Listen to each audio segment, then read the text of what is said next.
So when they had asked me to MC this event, I was excited because the first thing I thought of that it makes the rest of the MCs here at FutureM sucker MCs is the way that I look at it. So I am now the master. So the quick intro for it is, as I mentioned, 2020 is a new FutureM event. It was created to give insight into the next generation of leaders who are the ones truly creating the future of marketing. So we'll be hearing from 11 20-somethings, each for 20 minutes, hence the 20 and 20. First up is Jason Pottinger. He's an honors graduate of Suffolk University, holding degrees in advertising and government. Jason co-founded an online magazine called the nextgreatgeneration.com. And he spent the last several months working at Communispace, digging into brands and consumer behavior, and recently started his own polling company called Mercury Point Research. So please welcome Jason.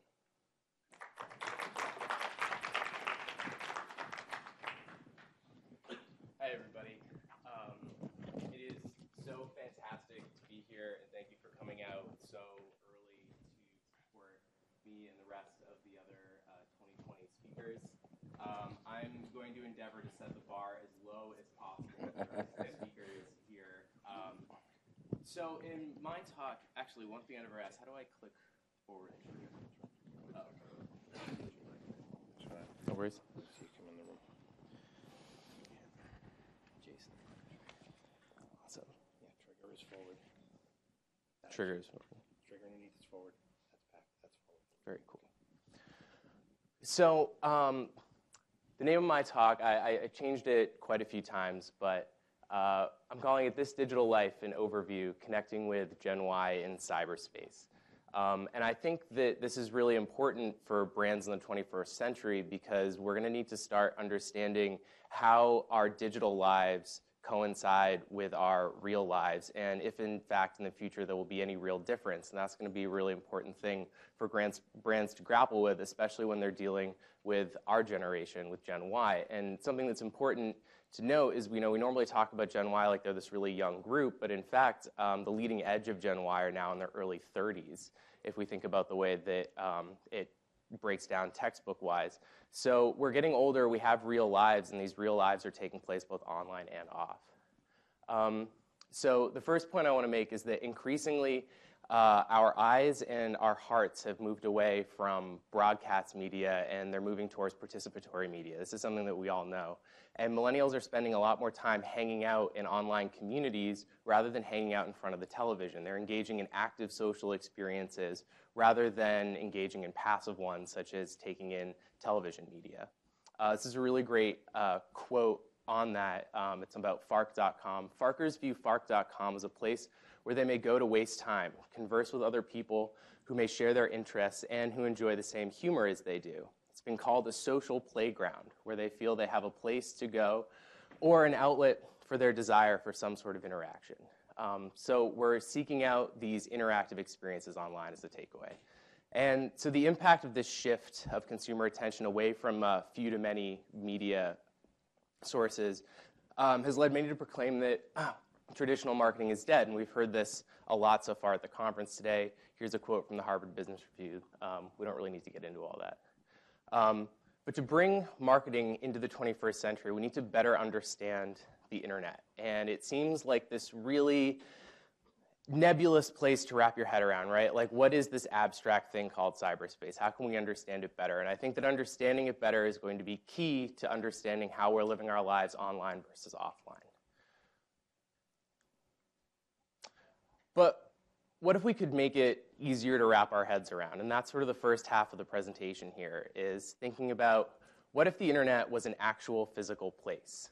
But like really, like actually this room a place? What if we just imagine it as a real place for a little while? I think that it can totally change our perspective on how we see the interactions going on in the online space.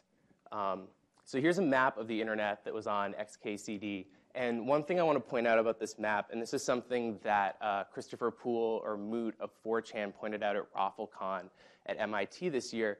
He said, I see the internet as being divided into two very separate and distinct places. We have the friend-driven web, things like Facebook and Google+, and to an extent things like GChat even. And we have the interest-driven web, which is pretty much everything else. That's Fark, Dig.com, Reddit. These are online forums where audiophiles are going to talk about headphones with each other.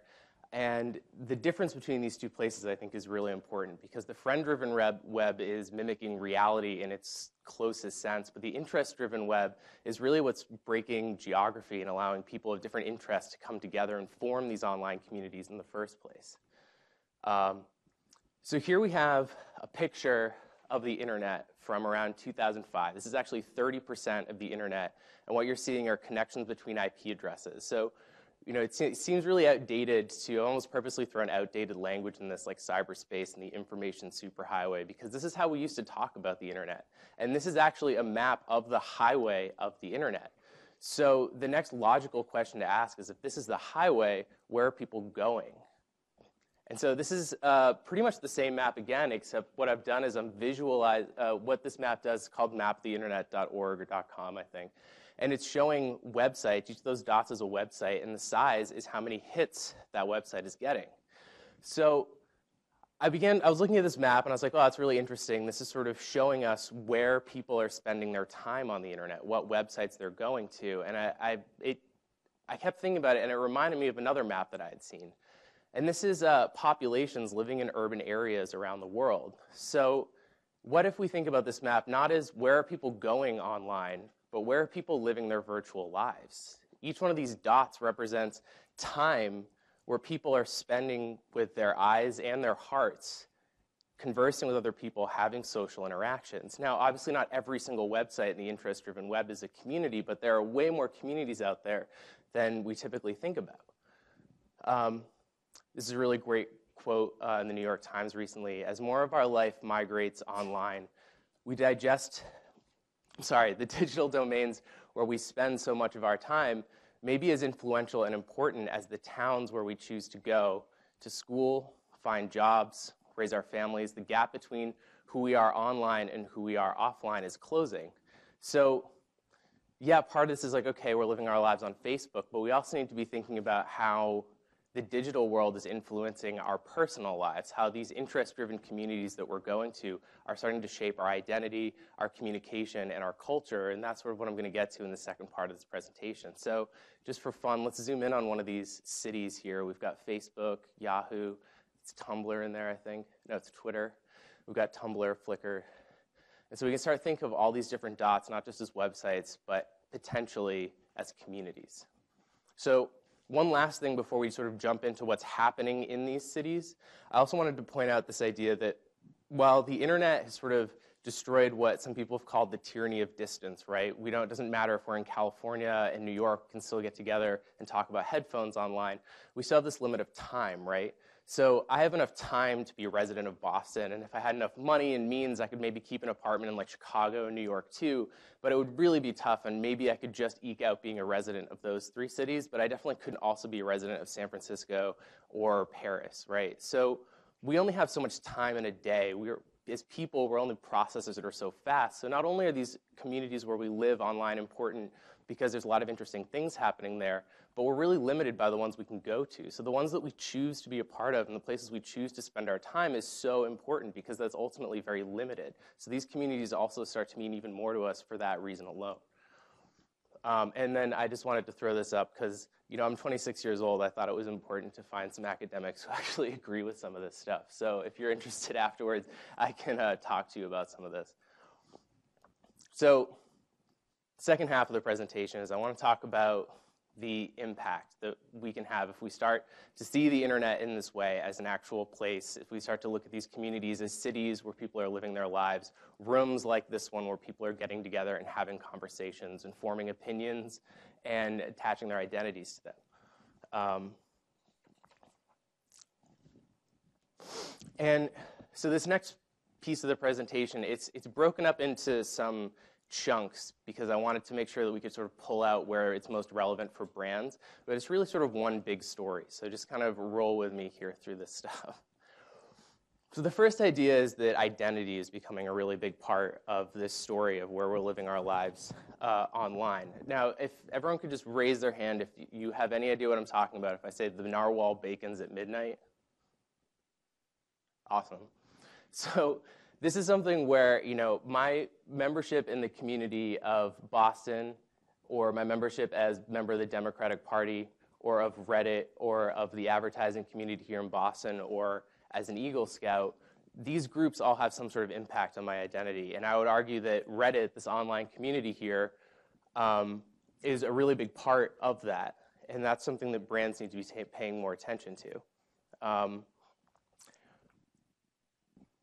A virtual social experience can intensify a member's identification with the community social experience in an online community. So we have these experiences that are happening in these communities, and they're internal and they're external, and they're having a really big impact on who we are as people. So I remember one really funny thing that happened on Reddit was one day somebody made a post about ice soap.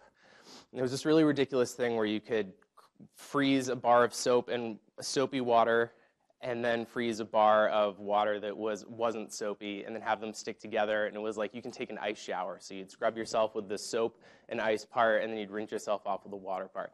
It was really ridiculous. It was really stupid, but it turned into all these jokes throughout the community. And then the next day, after there's all these memes and images and funny jokes, there's all these people that were gone for a day saying, you know, I leave Reddit for one day, and this is what happens. What the hell is this ice soap thing that everyone's talking about? And so there are a lot of these cultural moments that are happening within Reddit that are really important, that are shaping that community, and these are happening on a daily basis. And just to really hit that point home, you know, what would happen if we all kept hanging out together in this room for a day, every day for a year? Well, first thing we would do is we would share. We would tell jokes, we would discuss people and places and things, and we would play games, and we would tell stories together. But we would also make, you know, we wouldn't just tell jokes, we would probably form inside jokes together as a result of our interactions. You know, we would, through discourse, start to develop opinions and ideas together as a group. We wouldn't just play games, but we would also invent games, and we'd start to create our own stories. And so the culture that's developing inside these communities, and I'm going to get to this later on deeper in another part of the presentation, but this culture is sort of the totality of shared experiences that we're having. So we have these internal experiences, but then we also have these external ones. I don't know if very many of you know this, but earlier this year there was a bill to, I won't really get into the details, but it was called SOPA and PIPA, and they were being put forward to try to limit some of the activity that online sites can have over the internet. It was basically a bill that would really favor Hollywood and the entertainment industry and probably significantly hurt places like YouTube and Facebook and Reddit and even Wikipedia by putting heavy penalties if they had any sort of pirated material, even though users had been the ones to upload it. So Reddit as a community got together and said, you know what, we're going to fight this. And they pulled together basically an internet sit-in on this where you know, Google changed its logo, Wikipedia went dark, and a bunch of other websites went dark. And so this was a real moment that defined the community of Reddit in a really big way. And so everyone who was part of Reddit was like, wow, this is sort of part of my identity too, this protest that I'm taking part of with this group. So we have these internal things that are happening, but we also have these communities starting to reach out and do things externally. You know, we also saw them get really upset at GoDaddy, trying to force them to change their policies, which was really interesting based on their position on SOPA and PIPA. And we also see like communities getting in sort of feuds with each other. 4chan and Tumblr had a thing. It was really ridiculous. But you know, that's how ingrained these ideas of identity are in these groups. So specifically, how can brands get into this and leverage it? And I think a really interesting example, at least in terms of the idea of community, is what the Obama campaign did. And they, instead of just having one brand that was the same no matter what all the time, they decided they were going to break their brand up into lots of pieces and say this part of the brand is for this community and this part of the brand is for that community, so on and so forth. And it was really powerful. And something that we've seen happen online, in addition to what the Obama campaign did, well, actually, before I do back up, the Obama campaign actually did reach out to online communities like Reddit, recently doing an AMA, an Ask Me Anything thread, with the community of Reddit. So after a while, they've become so influential that the president decided that he actually needed to show up and hang out and do something with that community. And I don't think it would be too outrageous to see the president go and try to do something similar with Tumblr or do something similar with other types of communities on the interest-driven web, not just something like a YouTube debate. But something else interesting that's happened in this area is also, I don't know if you guys remember years ago, Mountain Dew reached out to the members of World of Warcraft and actually created products specific to that community, one for the Alliance and one for the Horde. So they were reaching out and creating products based on identities that had formed specifically in online communities. And I think that brands are really going to need to start to understand that more and more in the future, because our identities, like that slide I showed in the beginning, is also, I'm just as much a Redditor as I am a Bostonian, and if you want to reach me as a marketer, depending on the product, you're going to need to understand that. So the second idea, sort of rolling through here, is that in the online space, we really depend on visual communication a lot more. So if we were going to be here hanging out in this room for a year, we'd be able to talk and hang out and chat, and we all know that 90% of communication is nonverbal. But on the internet, we don't have that. So we need to overcome the limitations of text. So something that's interesting that's happening inside these communities is people are beginning to try to overcome those limitations of text, and they're doing so with different types of visual communication. So this is a nice quote about what's happening on FARC, where they have a lot of Photoshop contests. But I think the most important thing here is that a significant portion of the internet experience relies on the visual. It is therefore necessary to be able to effectively read the internet's visual cues and recognize the specific conventions of grammars of online spaces. So two things that I think are really interesting that happen on Reddit is, first is there is this meme that developed called My Face When, where people would post pictures of really emotive faces just reacting to different types of situations. Now, this is a lot more powerful than I think it seems up front, because you can talk about some sort of situation that happened to you online in text and be like, oh, when that happened, it made me so angry. But you can also post a picture to it, and you can say, it made me angry like this, or it made me angry like that, and you're just like getting really upset.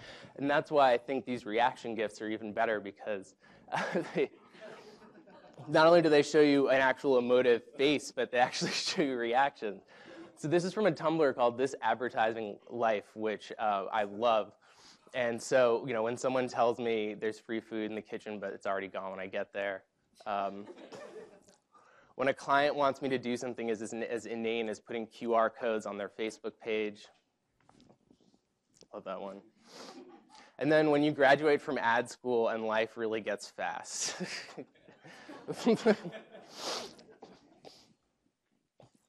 So what do these help us do? They help us tell stories. They help us convey emotion and action in a much deeper way and exceed those limitations of text that exist in the virtual space. And I did a quick Google search, and you see that places like Business Insider, The Guardian, and Jezebel are working in animated GIFs into their reporting. So given that so much of what brands do in the online space today is create content, it's really important to understand that there are better ways that we can be communicating with that content sometimes, and we need to be thinking about the new grammar of this digital space, especially, again, in this interest-driven web. And so the third one is sort of a combination of the first two, right? We have identity, we have visual communication, and what does this all add up to? It adds up to culture that are forming in these places. So I think one of the best examples of the culture that forms is memes. The Fry meme is one of my favorite ones. But there are two quotes here that I think are really interesting. The first one is, rather than expressing things in a string of words, we are seeing them in a small narrative moment that encapsulates a concept we are experiencing. And this is the example of memes becoming a language that people are using to converse with. It's not just showing visual things, but we're actually developing a new visual language to communicate with in these spaces. And this is said at ROFLCon this year, right? So there's something going on here that suggests that there are other avenues for expression that have been made fluid, made ready to be pursued by the phenomena of internet memes. So I have two examples here, and the main point or takeaway for brands that I want to make is that we need to understand this language. And there's a lot of internet posts out there about marketing and memes, and they're all crap. They're seriously terrible because they say, oh, well, just like take a meme and just shove your brand into it. There was one that was like Scumbag Steve, and it was like Lipton iced tea. Just made a meme with it and then posted on their Facebook page. It's like, that's fine, but the real power here is to understand what drives them. There's something about the idea of Success Kid that people find incredibly compelling. So it's not about copying memes or trying to jump on their steam the way that the vitamin water ad did. but it's about going deeper and understanding what makes them work and understanding the virtual language that they're a part of. So Virgin did this, and I don't think this is a great example of it. I think it's an okay example. They took Success Kid and they put him on their billboard because he's now a symbol that people sort of universally understand, or at least internet people universally understand, at least in my corner of the internet, understand what it means, and we're using that as a visual language. I think that's an okay execution. I don't think it's great. What I think is a really great one is what a group did with First World Problems meme, which is one where people talk about these really ridiculous non-problems that we have in the first world. So they took this concept, this nugget of an idea of culture that was created, and they made a YouTube video where they went over to Africa and they filmed people that actually did have problems reading the first world problem memes. And if you watch this video, it's incredibly compelling, and it's something where, especially if you understand the first world meme and you understand the language that they're speaking to you with, they're connecting with you on a level of culture that only exists on the internet. And that's incredibly compelling for that group of people, especially a group that donates so much money online in situations like Kickstarter, but also for DonorsChoose.org and other places like that. So that's really powerful. So this is the main takeaway here. The eyes and hearts of digital natives are increasingly located in virtual communities. For brands to reach us, they must understand that this is a real place where we live and interact.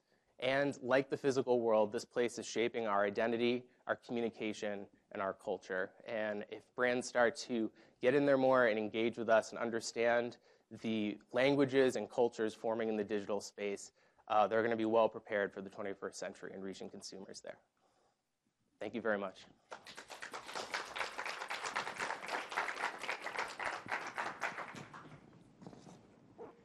Thank you, Jason. Next up is Malia Estes. Before Malia Estes, a Boston University graduate, became a digital planner at Mullen's Media Hub, she worked with names like Florence and the Machine, Tom's Shoes, as a digital producer and talent scout at an LA entertainment startup. At Mullen, Malia has had a chance to work on her favorite brands, including JetBlue, Google, thank you, Timberland, doing what she loves, scouting for emerging trends, emerging devices, and emerging culture. Welcome, Malia.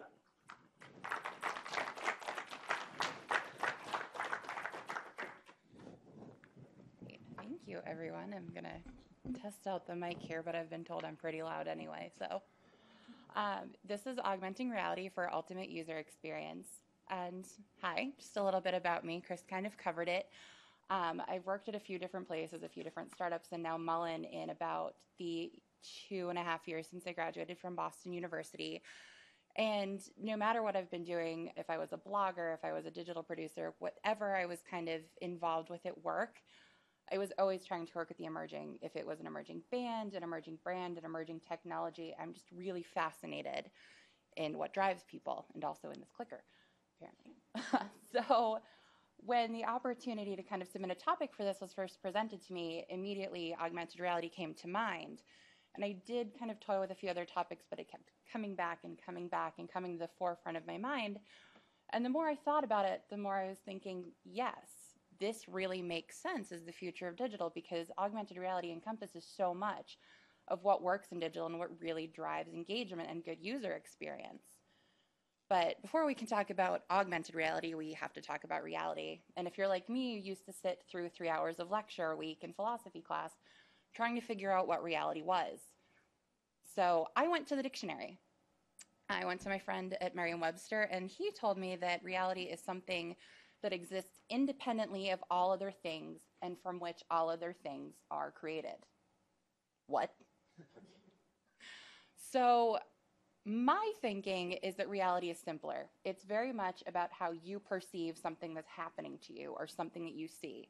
It is your expectation of what's going to happen in a situation, versus, oh my God, so bad, versus what actually happens.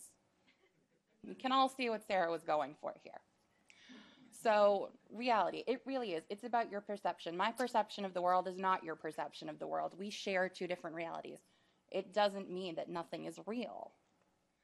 So augmented reality, what are we talking about here? I went back to the dictionary, of course. So augmented reality, according to the dictionary, is an artificial environment through which a combination of real world and computer generated data. I don't like this definition either. I think that augmented reality and marketing, you can't be cold and clinical like this definition, and you can't be working within an artificially created space because it's not going to feel genuine to the people in the audience you're speaking to. So my definition of augmented reality is really manipulating your assets and using them to create something new in the world. You're manipulating the world around what you have at hand, not vice versa.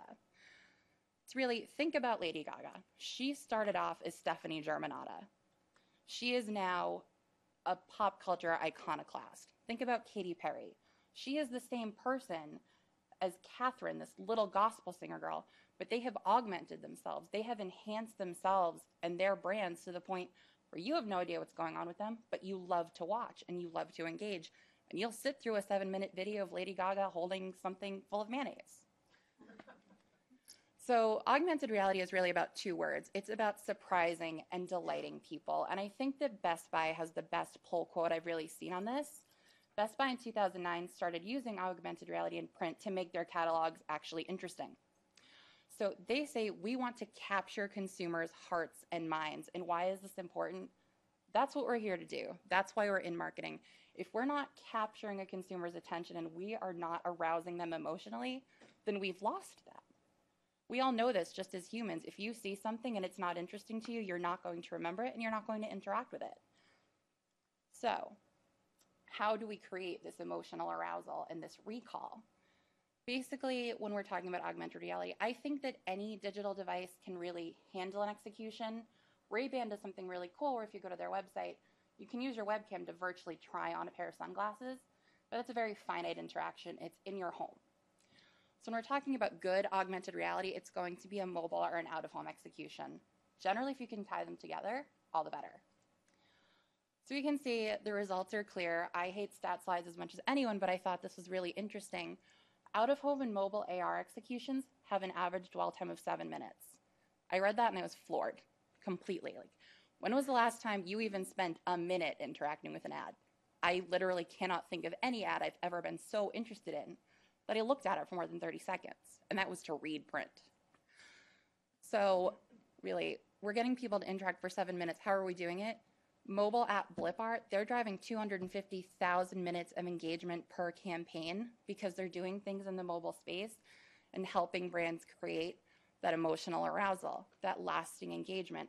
They've helped Tissot, which is a Swedish watchmaker, create these interactive mobile out-of-home displays that are almost doubling in-store sales. And all it is you can use your phone to try on a watch that you can go buy in a store. So it's really going on. Digital is a crowded space. I think this slide illustrates that augmented reality is just as crowded as the rest of digital. But why is it working? Why are people standing for 7 minutes and trying on watches and trying on sunglasses and pointing their phones at billboards? And I think it's because it's very much a real-world human experience. We like to touch and see and feel. We're very sensory creatures. We like to discover, and that's what augmented reality really helps us to do. So here are a few of my favorite players in the space right now. This is Raputo. I actually wanted to work with Raputo earlier this year, but their team is entirely in the Netherlands, and they speak no English.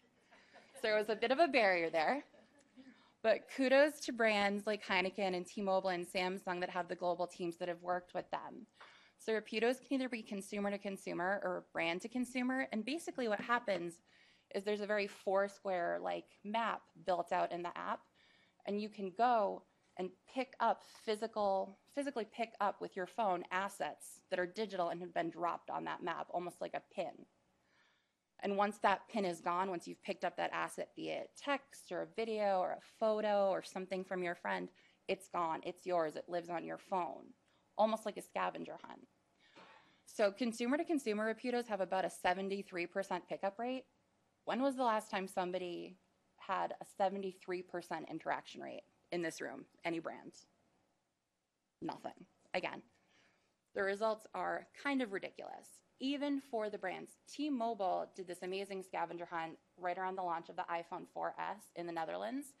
And over a series of 4 days, They had 23% of the 5,000 people who participated go on a 4-day scavenger hunt to find 4 Rapidos that were little puzzle pieces of the iPhone.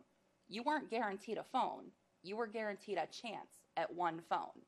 And 1,150 people took the time over 4 days to go out into the world and look for these things. And then they went in store. Imagine what that could do for your brand. 4 full days of interaction, and it's something so engaging that people are actively seeking this out. So this is another technology I'm super excited about. It's called Condition One, and it can take your existing video assets and create hotspots within the video to build out a 3D experience.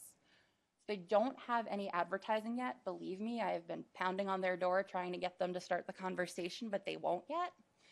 But to me, this is something that could be an amazing opportunity. I've spoken with a few of them, and they're trying to get this to start working via camera functionality on iOS devices.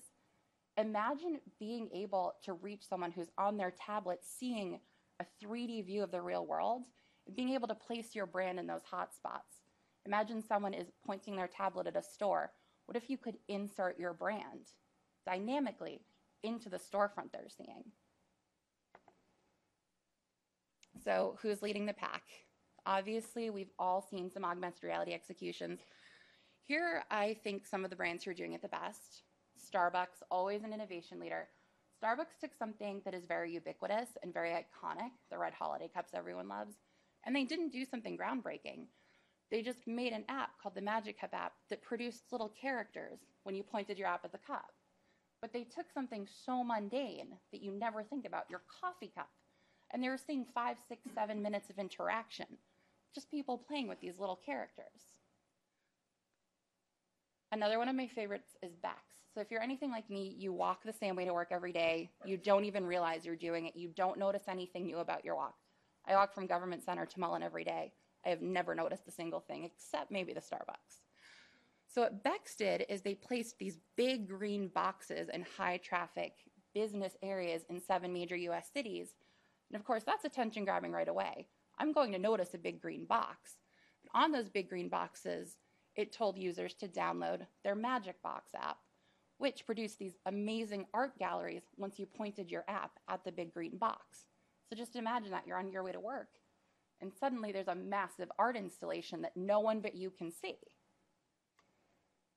Then our friends at Volkswagen, who've turned out some of my favorite commercials over the last few years, they took existing assets that they already had. They had already bought this billboard space in a lot of cities. LA was one of the major cities they did this in.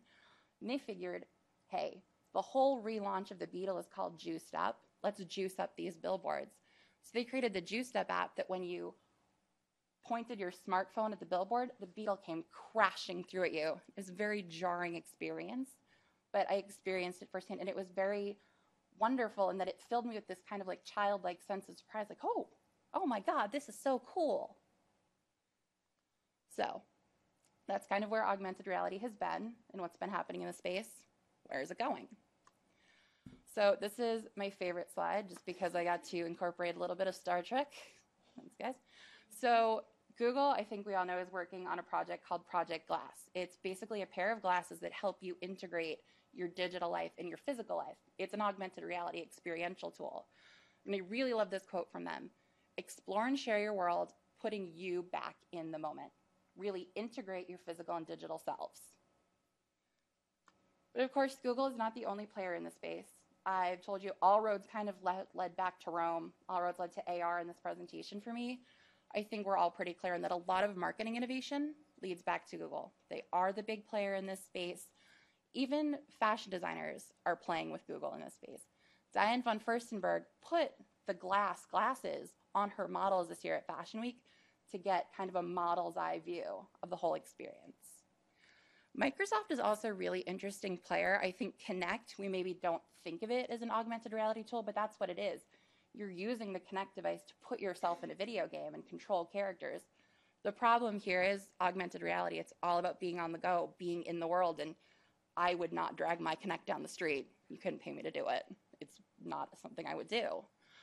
Apple, interestingly enough, you would think would be a big player, and they do hold 2 patents for a Google Glasses type device, but as far as you could tell from going through the patent documents, it's all about on-the-go video viewing.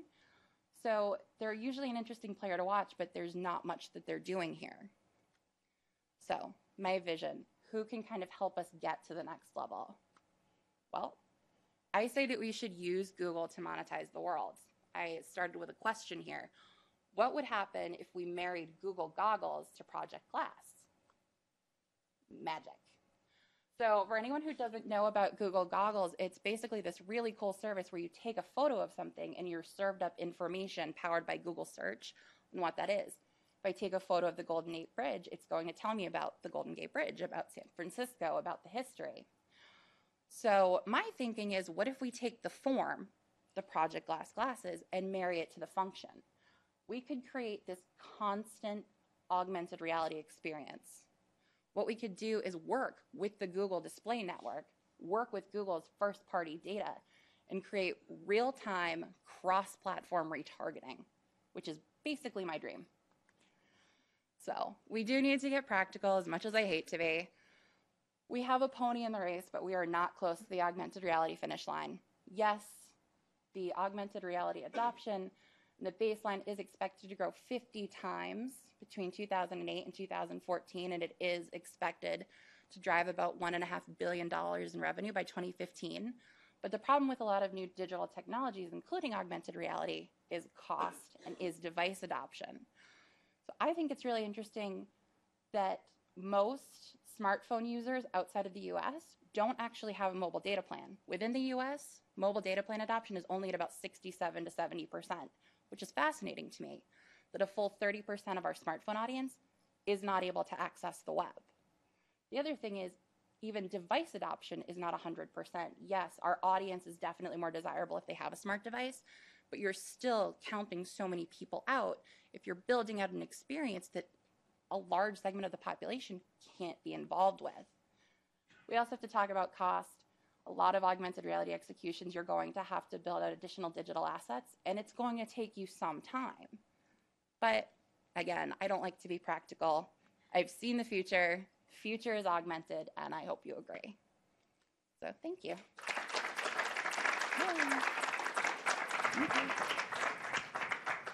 Thank you very much, Malia. And let me just give a disclaimer. There was no requirement to give props to Google in any of the people here. Right, thank you. So my text shows who was here. I had nothing to do with it. Okay, so next up is Anish. So our third presenter is the Director of Product Marketing at TrueLens, helping lead the development of the first living, breathing consumer record that makes one-to-one marketing at scale a reality for national brands. At age 16, Anish founded Make Poverty History Emirates, a Dubai-based nonprofit dedicated to creating solutions for poverty, hunger, and disease. It's impressive. He went on to become a senior member of the Scavenger Level Up Enterprise team, where he managed top clients like Coca-Cola and GameStop. His focus on using technology to solve really big problems evolved through his time in development sector at the United Nations, while creating global consumer engagement strategies that leveraged technology. Please welcome Anish.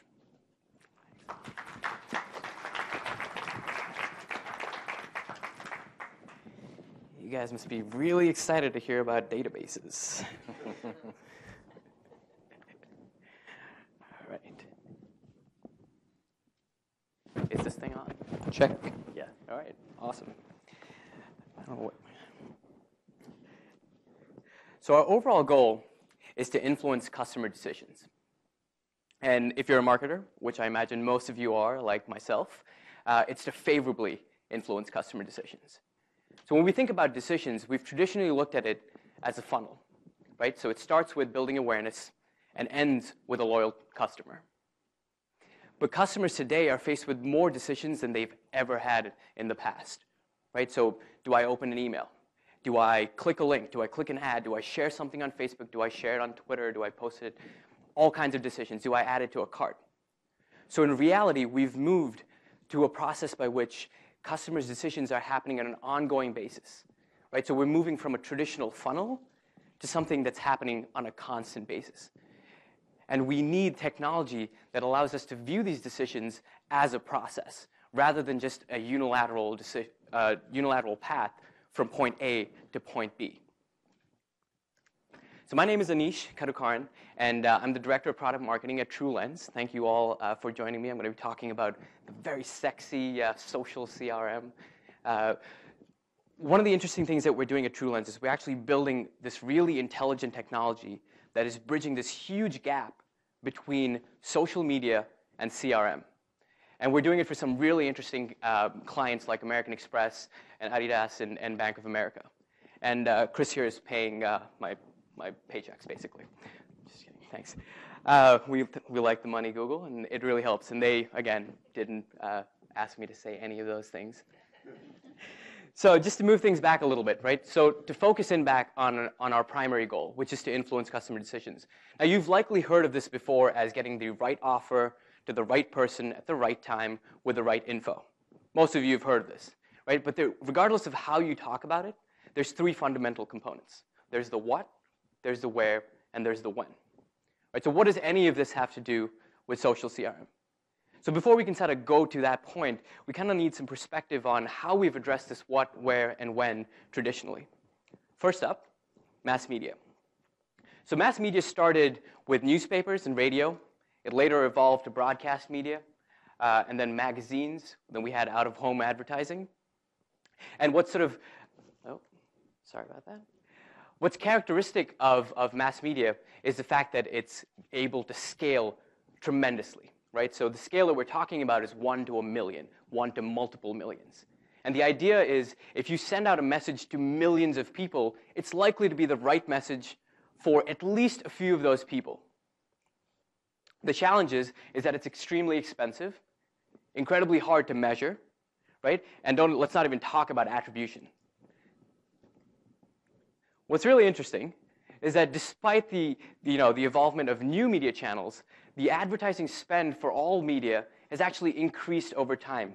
So you've got digital and social and other media channels, but mass media has still continued to increase. So here's a Twitter moment. Let's try and get tweeting here a little bit, folks. Let's get more people at next FutureM, right? The 2020 session.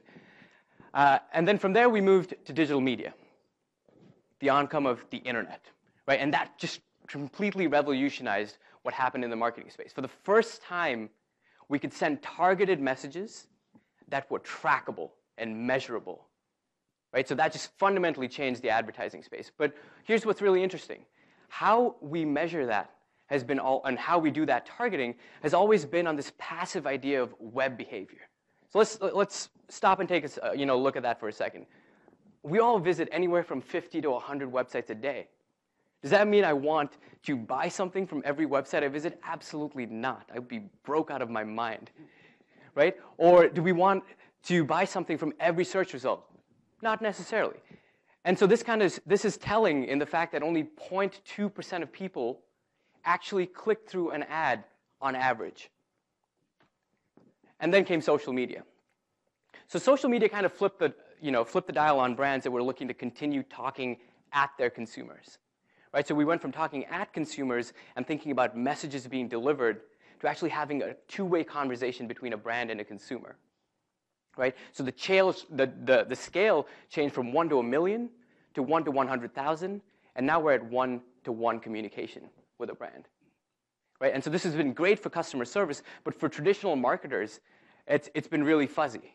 Right? How do we connect social media to impacting real ROI on traditional channels like direct or display or email marketing?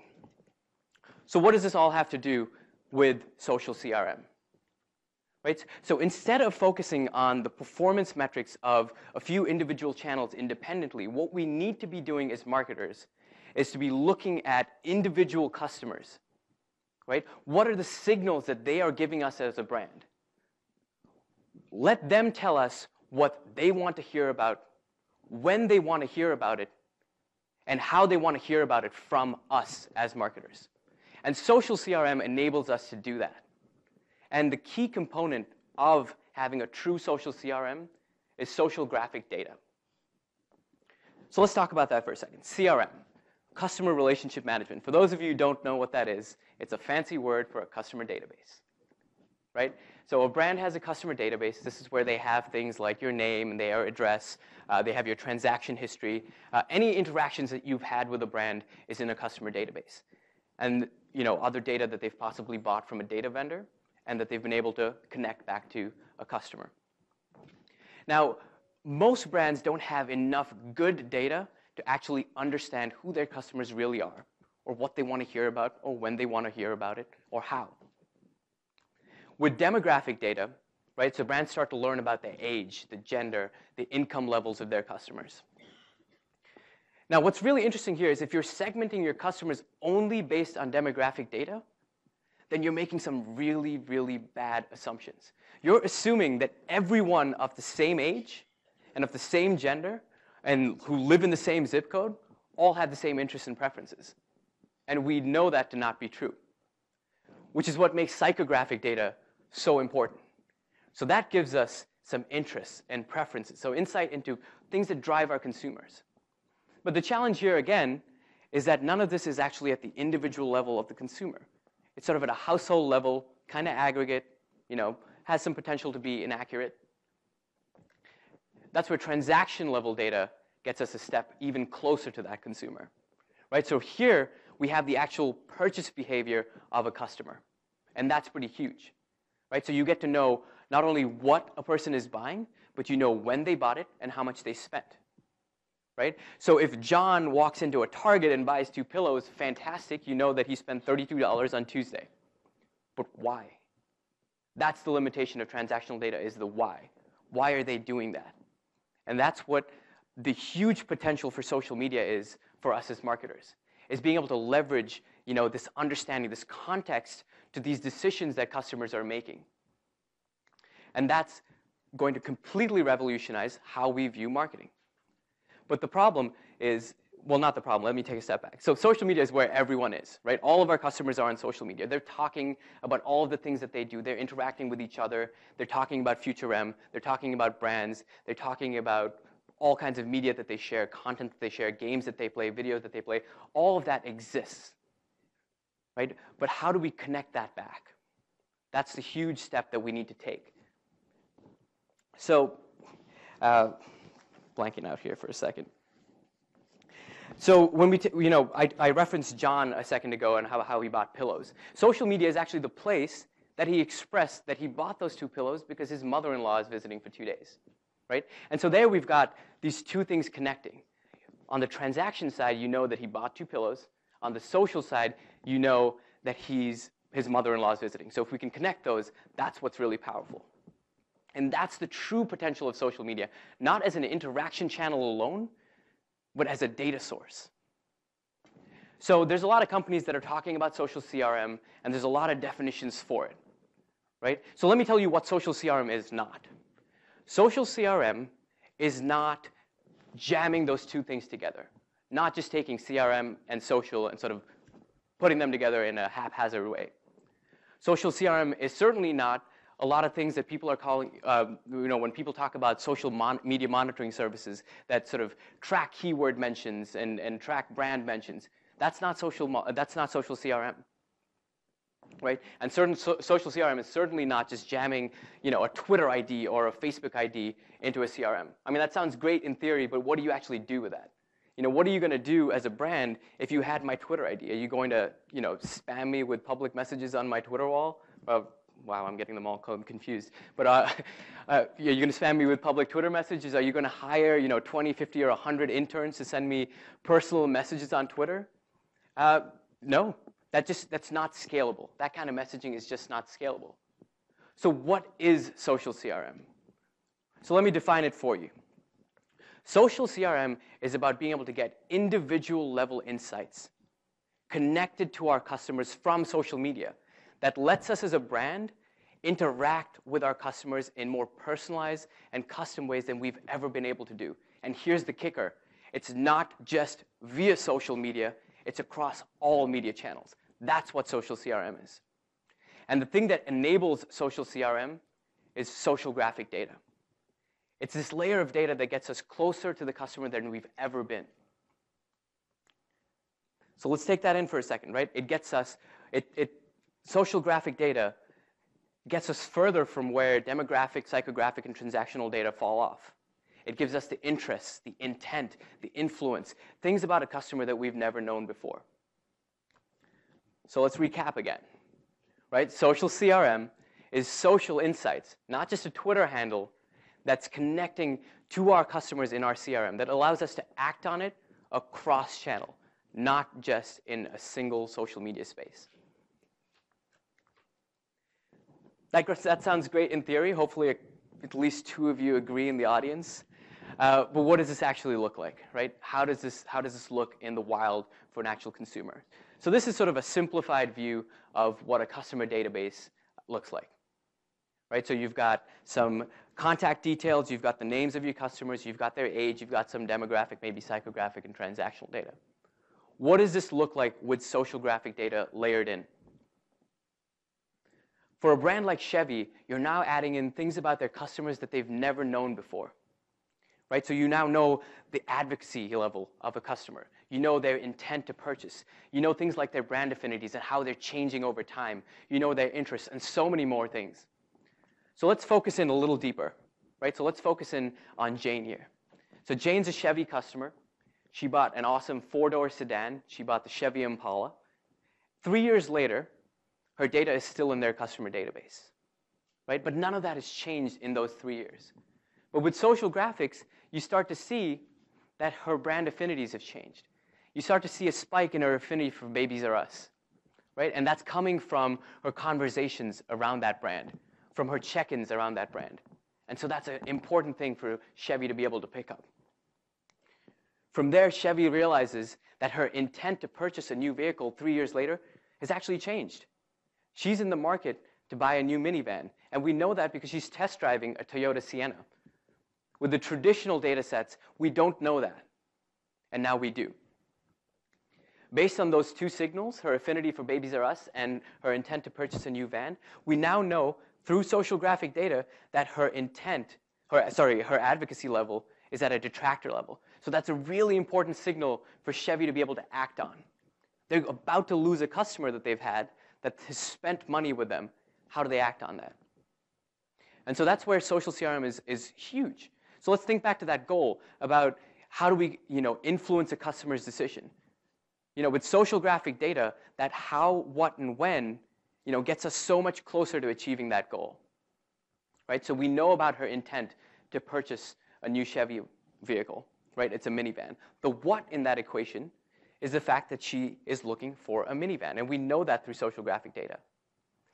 Furthermore, we know that based on her age and her income level and her interest in mobile technology, that we're probably going to pair her up with the Chevy Voyager, right? And the messaging that we send her can be tailored to suit that interest. So she's interested in mobile technology. We can tailor the messaging that we send to her to be relevant to her. We can focus it on the Bluetooth hands-free technology feature in the Chevy Voyager. And the when is now. We know that she test drove a Toyota, and that is a bad, bad thing for us. But remember, without social graphic data, we have none of that. And that's what I want us to reflect on for a second. Without social graphic data, we don't know when she's back in the market for a new vehicle. We don't know how to personalize what products we have to match what she's looking for. And that's huge. So social graphic data can address a lot of the challenges that we faced in the various media formats that we discussed earlier. With mass media, it can connect offline behavior with purchase behavior. In the digital space, it can move us beyond just tracking web browsing history to actually targeting based on intent of the customer. In social media, we can actually attach tangible ROI by delivering messages that are relevant to our customer base, not just our online audience. Those are transacting customers, not just people that follow us on Twitter.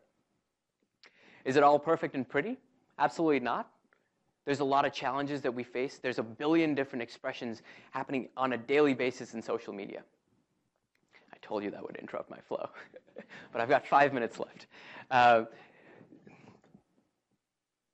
Right, so there's a lot of challenges. There's a lot of data. So we need to make sense of that data. We need to derive actionable intelligence. Having all these tweets and Facebook posts in our database, that's not useful.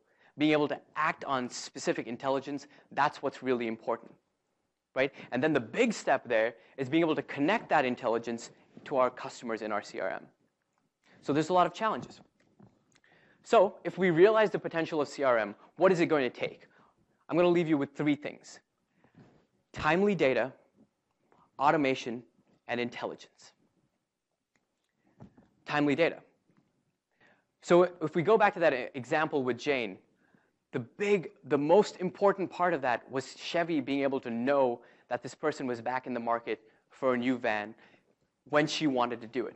3 weeks or a month later, she could have already bought a competitor, which is why it's so important to have the right data at the right time to be able to act on it before it's happened.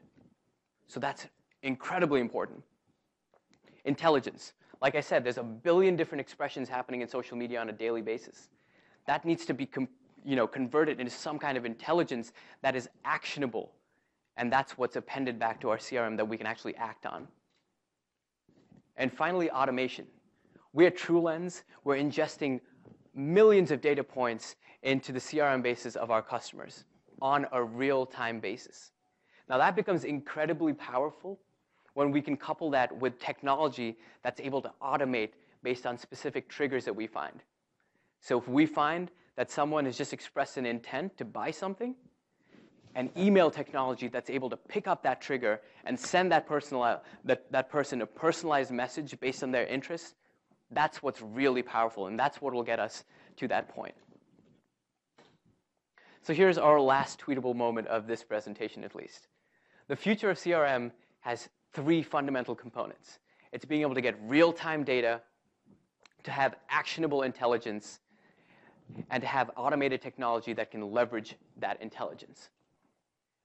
And there's awesome brands that are taking steps in the right direction. Macy's has a technology called Uber versioning that can develop 200,000 versions of a single email campaign based solely on customer data. And that is huge. And that's what we're trending towards. And that is the future of marketing and the future of social CRM. So let me leave you with 3 key takeaways. The way that marketers are influencing customer decisions is changing. And the future of marketing points to social insights appended to a CRM database, not just Twitter handles or Facebook IDs. And automation is the key to making customer intelligence actionable at scale across many, many different channels. Thank you so much, and I'll take questions on Twitter.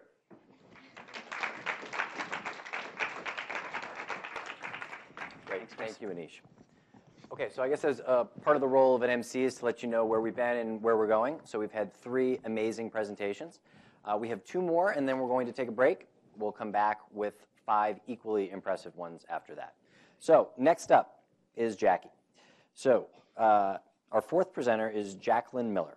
Jackie is a proud Williams College graduate, a self-proclaimed scientist. Ooh, nice. Jackie's a proud Williams College graduate, a self-proclaimed scientist turned public relations professional turned marketing nerd. She is a senior marketing associate at Foundation Medicine and is finishing up an MBA at Boston University, where she constantly explores how social networks, technology, and design can influence health and well-being. Please join me in welcoming Jackie.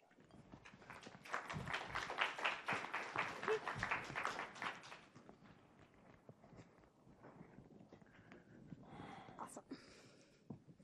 Thank you, Chris. Who's the Williams person? Hi, I'm an 07. Nice to meet you. So I'm really glad I didn't go first, because I think what I'm going to talk about today is how we apply a lot of these concepts that we've heard from the 3 presenters before me into some industries that are maybe not as sexy as consumer industries and clothes and shoes and things that you can wear and things that are pretty. Is this the clicker thing? Clicker? Yeah, underneath. Ah, got it. Okay. So as Chris said, I started out thinking I was going to change the world by being a scientist. And I quickly learned that science wasn't exactly where I needed to be. I was much more comfortable talking about science. So I went from being in the lab, I went to being at an agency. I started an MBA program, and now I'm working in marketing at a company. And it's an awesome company. It's a Google Ventures company. I think we're seeing a trend that maybe Google Ventures picks really cool companies.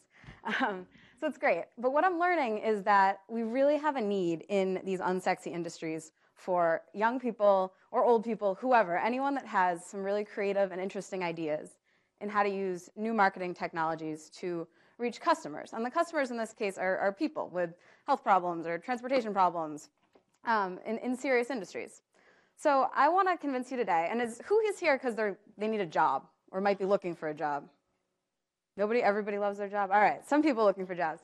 So I want to convince you today that the realm of unsexy companies, these places where we have complicated products and services, in industries where there's maybe a lot of regulation, or where value is created through intellectual property, so there's not a lot of transparency. In those kind of industries, I think there's an opportunity to do some really pretty amazing marketing. So the concepts that we've been talking about all week at FutureM, they can be kind of a hard sell in these industries, and I think it's for legitimate reasons that I'm going to go into. But I'm going to lay out today 3 starter tactics and explain why, even though these are challenging, there's a lot of potential for each in unsexy industries. I'm not going to introduce any radical new ideas. I'm not going to talk about augmented reality, even though it's super cool. But I want you, as I'm talking about this, to kind of think about those ideas we heard about already and other things you've heard about throughout the week and think about how they can apply to some of these more serious industries. So I'm also going to argue that it's these industries where marketing really has the ability to create change. We have the ability in these industries to totally change the conversation. There's things happening here that haven't happened in other industries.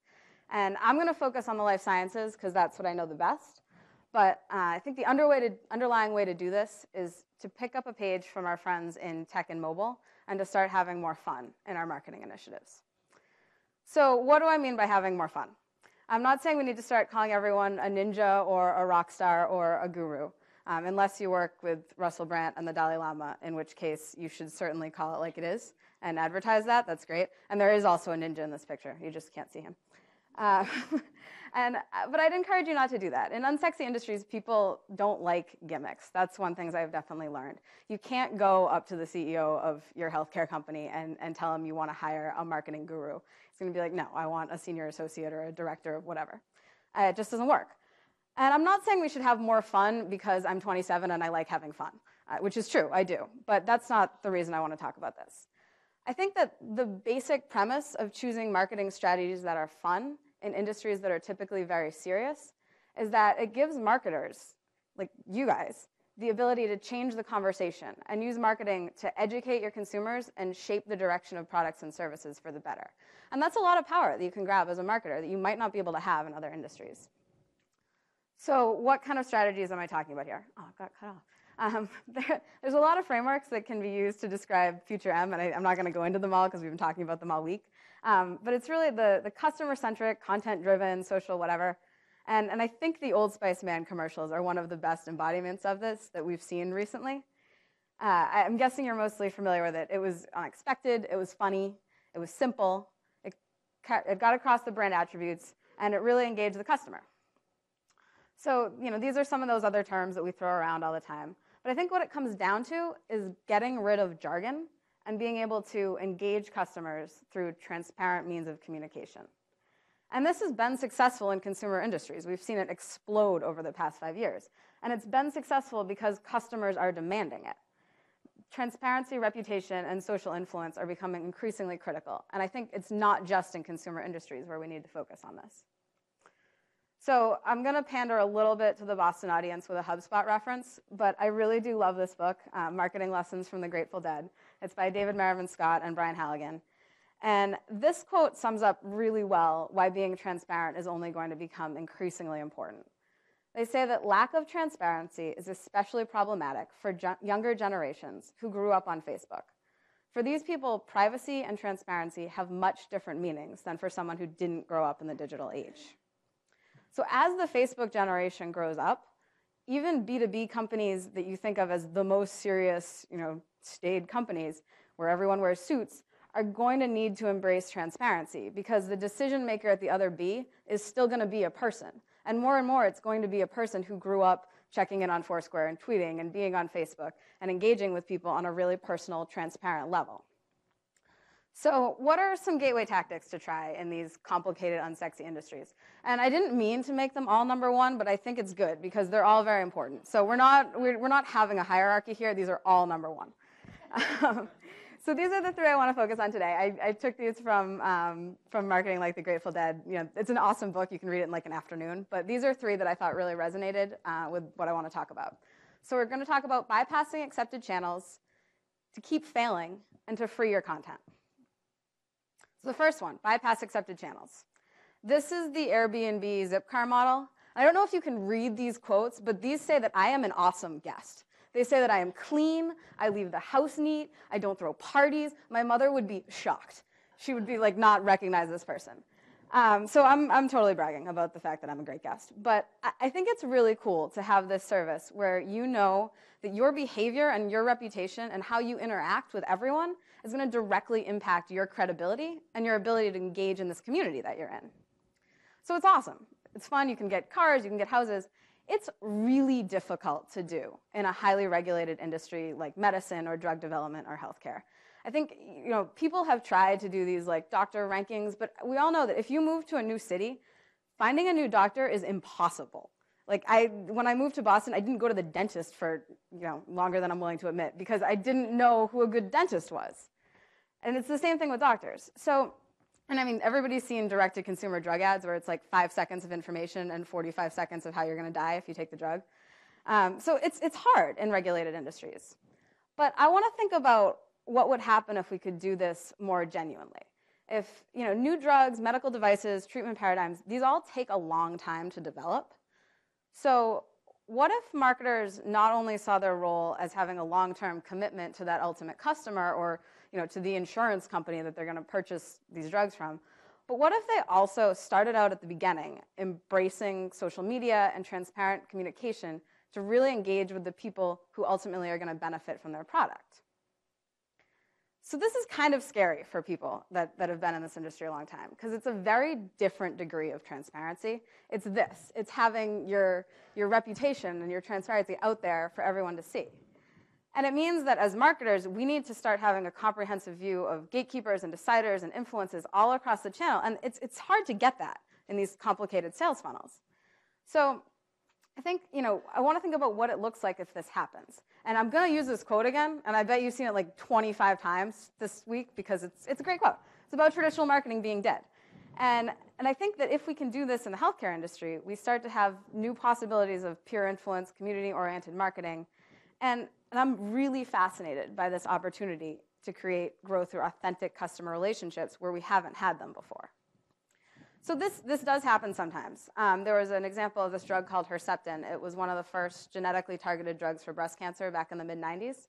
And it's a cool story. I'm happy to talk about it if you want to hear more. But basically what happened was the company that developed the drug was having a really hard time recruiting for clinical trials. They just couldn't get enough people in the trials to prove that the drug was working.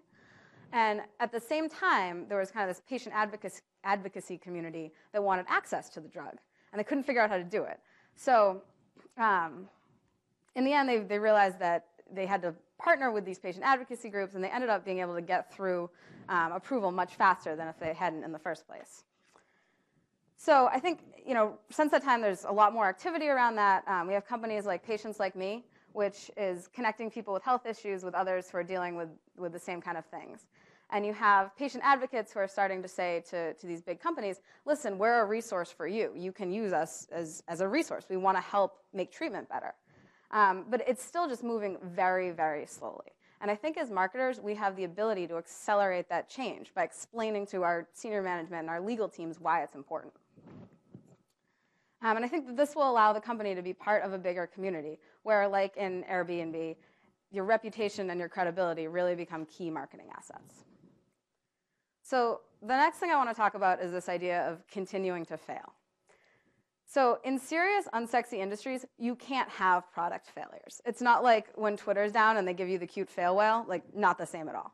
So the rapid deployment of buggy, minimum viable products like you get in lean startup models, it just doesn't work when you're dealing with these kind of issues that affect people's health and well-being. So product development is a long process. You have dozens of years sometimes. But unfortunately, it seems like communications and marketing in these industries have fallen kind of into the same mindset, where they pick a path and they say, okay, this is what we're going to do. We've tested it. It's conservative. We're going to stick to this. And marketing isn't the same as product development. when you have a well-differentiated product and a clear product market fit that's genuinely bringing value to your customers, which you usually get in these industries, you can experiment with different ways of marketing that will make your product more sticky, build community, and deliver value on top of the product itself. And I think the tone of the conversation is really critical, which is why this is such a cool challenge for marketing. If you're successful in understanding your customers and doing the hard work and the market research to do customer development, you can end up with a really personal understanding of your customers and be able to speak to them. You can get away from jargon and address them like normal people in words that they want to use. And if you have this open dialogue, you can apologize or change course if and when you mess up. And hopefully, this kind of trust with the people that you're talking to gives you the confidence to try something new, like starting a blog or just hosting a meetup or talking to people on Twitter. Whatever you learned, you can use to engage them in new ways. So in trying this myself at my job, we've made baby steps. Like I'm saying, it's not easy. But I think what I've noticed is that it's like middle school. You throw a birthday party and you're like, no one's gonna show up, and I'll be over here with my cake, and I'm lactose intolerant, so I can't even eat it. But a couple people show up, right? Maybe the whole class doesn't get there, but you have 2 people, and it turns out that perhaps those are the 2 people you wanted to talk to in the first place. So the point is just remember that if you're trying to get engagement, go out there and try. It might not work, but a misstep in marketing it's not the same as a product failure.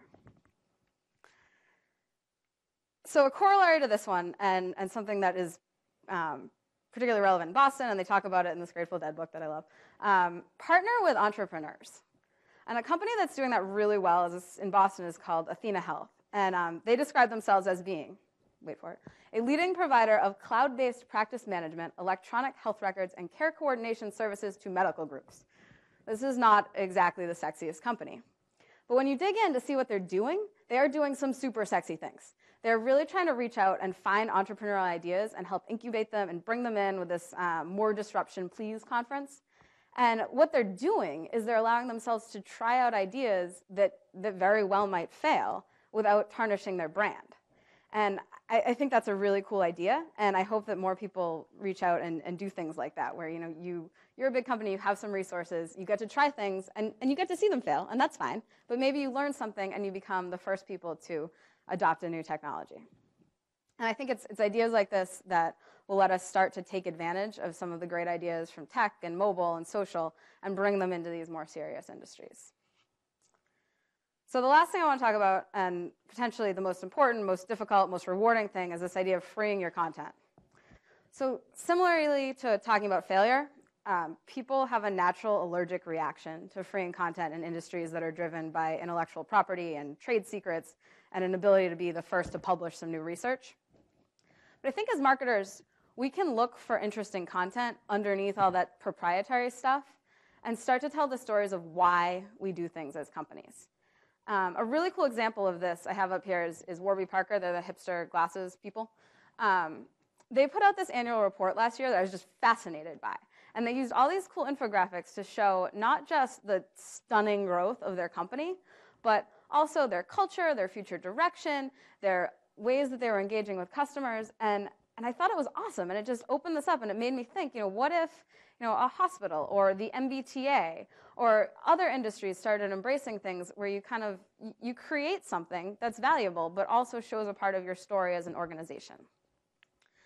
So maybe also you need to look not just to your customers, but to your customers' customers. And in marketing, this is the idea of pull-through. So if you're a B2B company, maybe you need to look and see if people are interested in getting a how things work look at your industry. And this was really clear to me the other week. My boss and I went to a printing company in Dorchester.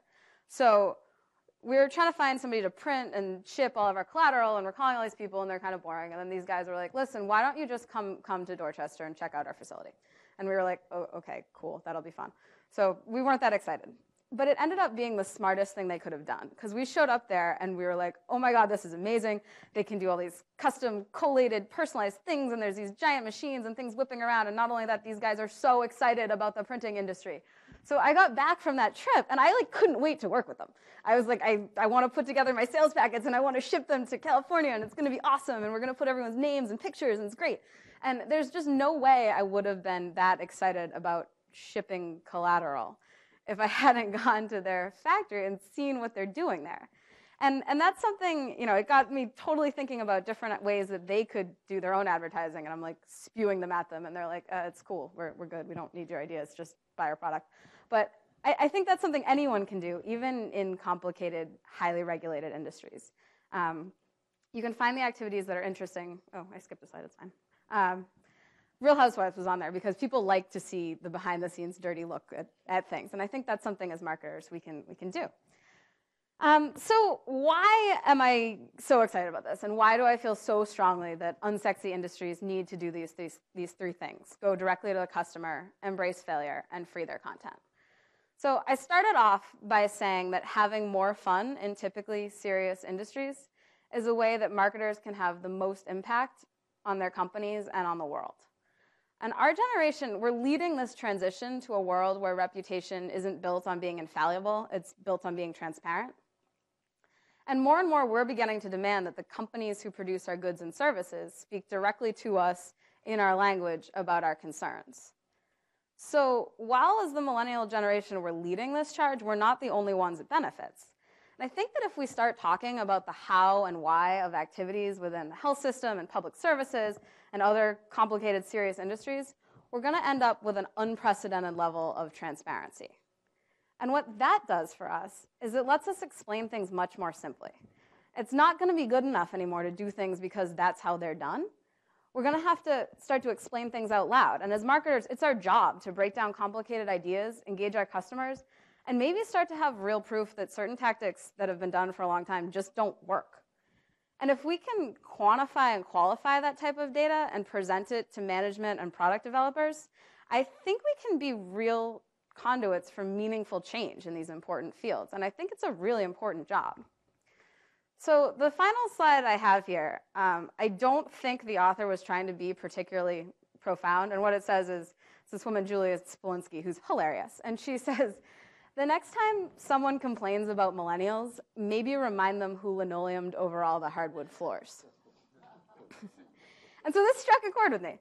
Luckily, I'm at a company that we wholeheartedly embrace trying new things, and I'm having a blast. But the old style of marketing and mindset that's so pervasive in many companies and industries is, I think, kind of like linoleum over this really sexy hardwood floor, which is the genuine conversations we could be having with customers. So I want everyone who's looking for a job, or maybe even if you're not, to think about the fact that in marketing right now, we have an awesome opportunity to get back to real conversations with customers in serious industries. And we can help companies peel back the layers of corporate jargon and opaqueness that have built up over the last few decades. And there couldn't be a more important job in healthcare companies where complicated terminology and lack of transparency have contributed to this really backward system. So I hope you guys leave here today. I hope you go out and find an unsexy industry. I hope you peel back the linoleum. And I hope that you tweet me and tell me about it when you do. So thank you so much.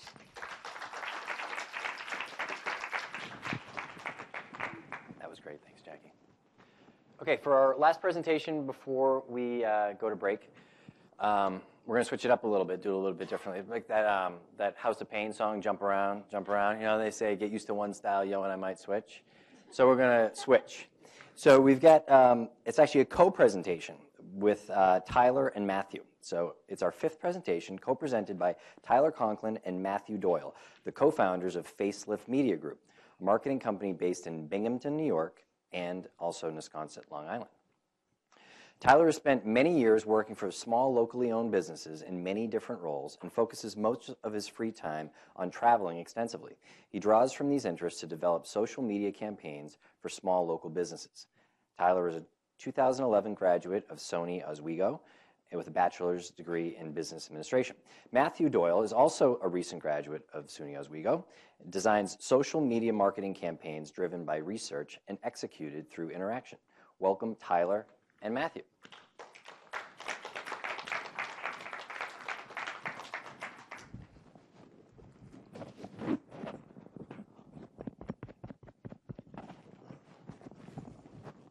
It's on. Hear me? On? Yes. Okay. Thank you. Thank you so much, Chris. I'm Matt Doyle, I'm Tyler Conklin. and we are the co-founders of Facelift Media Group, as Chris said. And our presentation is underneath. Thank you. Is centered around Google's newest announced innovative product, Glass. And for the sake of this presentation, we seek to take current marketing plans that came about as a result of the implementation of smartphones and speculate where Google Glass may take this, because many marketing tactics received an unbelievable amount of change from smartphones. And we think that Google Glass will present something very similar because of its groundbreaking affordances. And from that, Tyler is going to give you just the frame of mind that we were in when we researched this.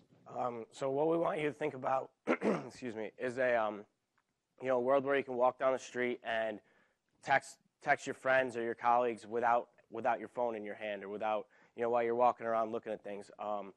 One where you can maybe video chat with your parents without sitting in front of a computer or having your phone in front of you, and maybe even a world where you're wearing your wallet on your face. So, so basically, the future is very bright, and it's a result of this sense of wearable technology that will be the future in our respect, in our experience at least. So what we're going to talk about right now is what we call the smartphone effect, just what the way that smartphones kind of changed the way we looked at marketing. And there's a lot of different ways it did, but we're just going to kind of look at these three things: QR codes, location-based marketing, and sharing. So with QR codes, marketers kind of took QR codes and used them to kind of push their ads out there, get people to use their QR code reader and take them to a marketing campaign. Exactly. And from that, with location-based marketing, it really changed the way marketers found their consumers based on their geographic location, and from that, they could share much more accurate ads. And that's something that was very beneficial to them.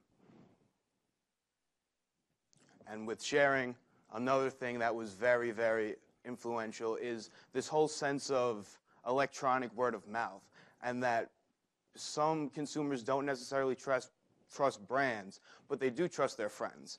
And now friends are more connected than ever, and they're sharing with their experience with products, which is very beneficial for marketers as well. So now we just want to give you, in case you haven't heard about Google Glass, we want to give you a little bit of an overview of what it is, what its features are kind of speculated to be. There's not a ton of information out there yet about it, but it's speculated that it's going to have all the capabilities that smartphones have.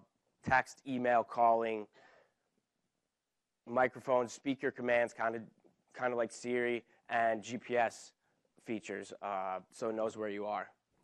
And with that, basically Glass is head-mounted augmented reality, but it's different from some other cases in augmented reality because it focuses on location specifically. And we're going to get into how that will be even more beneficial than the current plans that we have in place now, because we feel that wearable technology will be the future. And it's exciting. It's something that we've seen in science fiction for years and years and years. And kind of while we've been waiting for the jetpack, we got Google Glass. So it's something that we're very, very excited about. And obviously, we feel very confident that it will take off, and it will bring about some of the rifts in marketing that were created out of the smartphones. And for this presentation, as we spoke about earlier, we're going to focus on QR codes, location-based marketing, and sharing. And an interesting thing about Glass is if you look at how we adapt certain technologies, it comes down to how quickly we can get information that's relevant to us and how it can benefit us.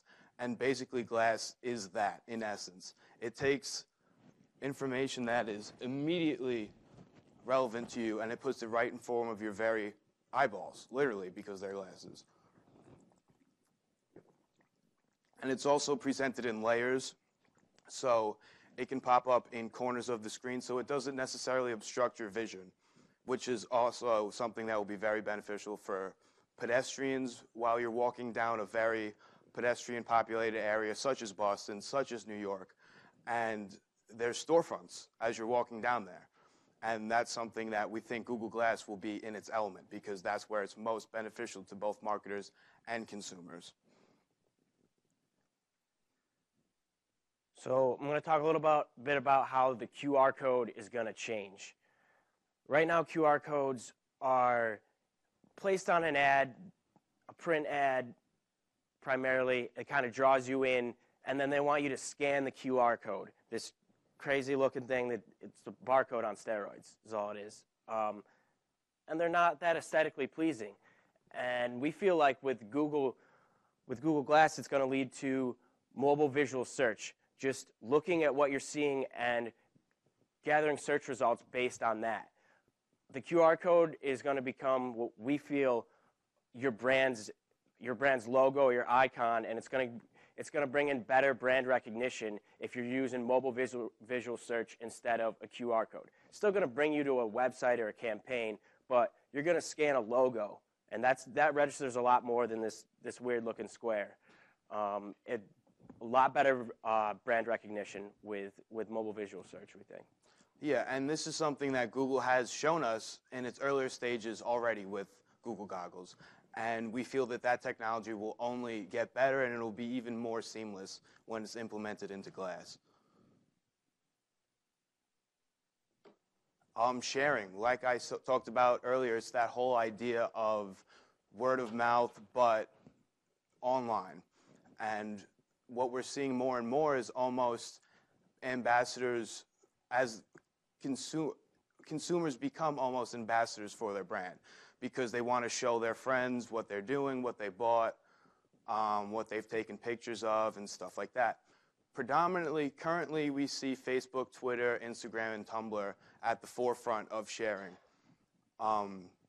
Google Plus kind of got into the game late, but we feel that with Glass, there's going to be an even more prominent amount of sharing seamlessly, because if everything is voice activated, just take a picture with voice activated tone, something probably similar to what Siri does now, but it's all seamless in your line of vision, and you could share those directly onto Google Plus. As a result, we feel that Google Plus will definitely increase its stock in terms of value to marketers, because all of this will go strictly from Google Plus, from Google Glass.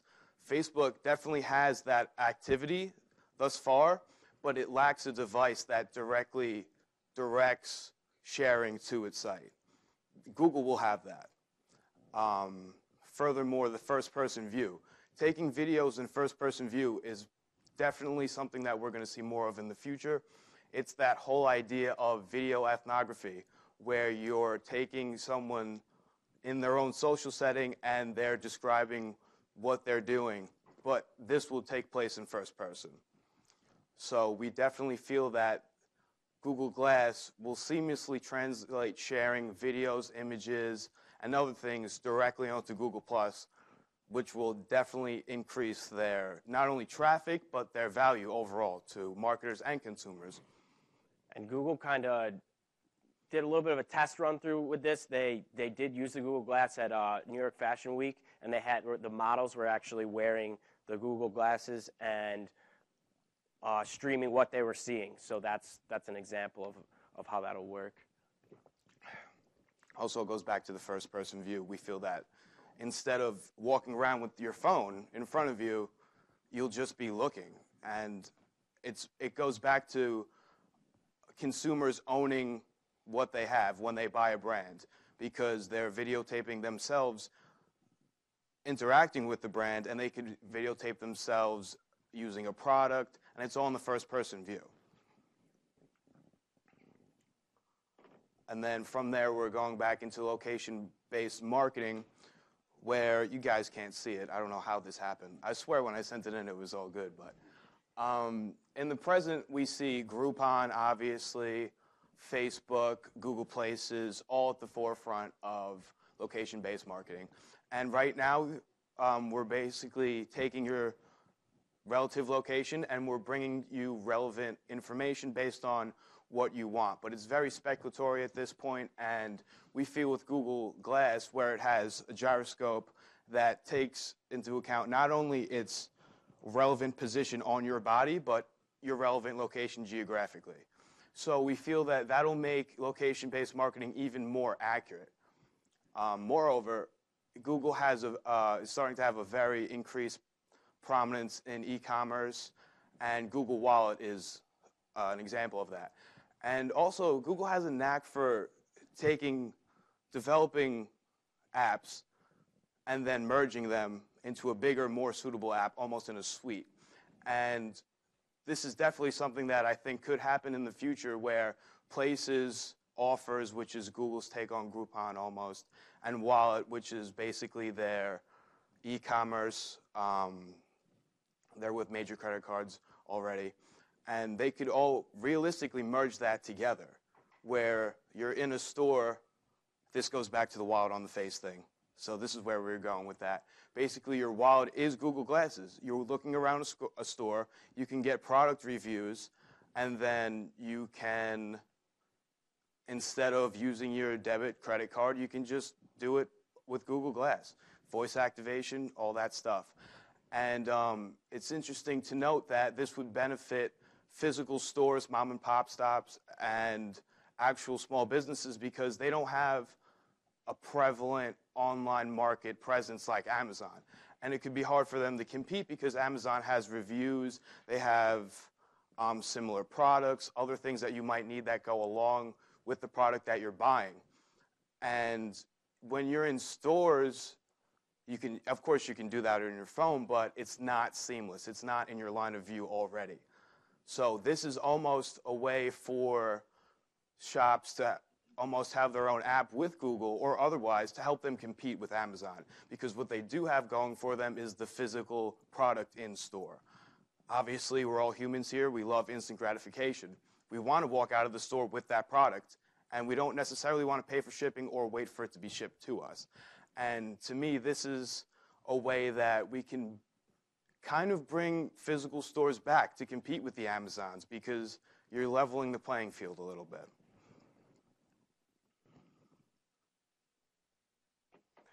Okay, so this is something that we came up with, our own idea of what we think that Google Glass is really going to bring to the table. And it's a term that we kind of made up, a billboard, a wirelessly transmitted billboard. Kind of the idea of using NFC marketing, near field communication, displaying advertisements, deals in your line of view. The first thing we thought of was, well, that would be incredibly annoying. If you're walking around and things are popping up in your field of view, you don't want that. So the first thing we thought of is that it would have to be an opt-in kind of thing. You're walking by someplace and you think, oh, I want information about that. So you opt in, voice activate it to bring up a billboard, a little billboard about whatever you're looking at, whatever store you're looking at. It benefits marketers because you're walking down the street and you say, you could look at a restaurant's menu just by looking at it. It goes back to using the mobile visual search options that Google Glass can provide. And you bring up the billboard and you get reviews, anything that business wants to put on their billboard that's out there for you. So. And it goes back into, it's definitely in your line of view with the pedestrian aspect in highly populated areas such as New York or Boston. You don't have time to take out your phone unless you're going to bump into somebody and you're going to really annoy somebody. So this would also be presented in layers through augmented reality, and it will not obstruct your vision. And this is, in essence, our baby. This is what we kind of think it would maybe look like. So you're looking at this bakery, this pastry shop, and we just Photoshopped this up to give you an idea. And you opt in, you say, can I look at that billboard for that pastry shop? And it gives you a little bit of information about it. It gives you the option to opt into reviews on it. You have all your social media networks there, Foursquare, so you could check into it. And it's in your line of view. It's so much easier than pulling out your phone and looking it up. And this is also something you would want to keep the description almost the length of a tweet.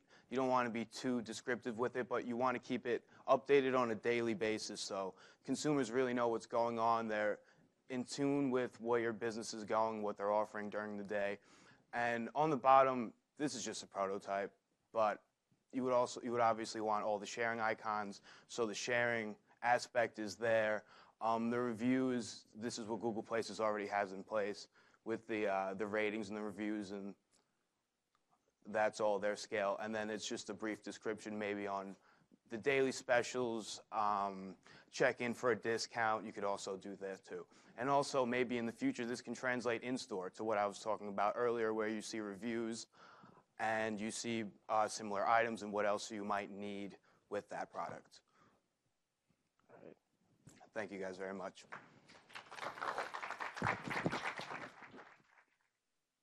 Great, thank you. Okay, so now is the time where we're going to take a break. Jamie, 15 minutes. Okay, so synchronizing watches, it's 10:40, so 10:55 we'll be back in, but there's coffee, fruit, food out there, and we'll see you in 15 minutes. Thank you very much. Welcome back, everybody. As promised, the second half of the presentations will be equally as awesome as the first ones. So our sixth presentation, I'm going to start it off with a trivia question. Who is the only 20-something CEO in the neuromarketing industry? Anyone know? Yes? Jake Stouch. That's true, and we have Jake Stouch here today with us. So Jake is the only 20-something CEO in the neuromarketing industry. He works as a researcher he has worked as a researcher at the Duke University Center for Cognitive Neuroscience, where he conducted independent collaborative research in the fields of neuromarketing, neuroeconomics, and the cognitive neuroscience of attention across different sensory modalities. I'm feeling woefully stupid compared to him already. Jake then founded NeuroSpire, an innovative neuromarketing company. As CEO, Jake has set out to run a company that makes brain imaging based upon market research more transparent and more accessible to the mass market. Please join me in welcoming Jake. Thank you. Everybody hear me? Awesome. Where's it? There we go. So yeah, today we're going to be talking about neuromarketing. It's a great, new, fascinating field, and hope you guys learn a lot. So what is neuromarketing? By a show of hands, how many people have heard the term neuromarketing before? So a good bit of you. Now, how many of you would feel confident coming up here and explaining what neuromarketing is? Any of you? So that's a problem, right? A lot of people heard about it. It's a buzzword. Everybody talks about it. Nobody knows what it is. So I want to kind of get that across exactly. This thing is right in the way. So in a quick definition, neuromarketing is brain imaging market research.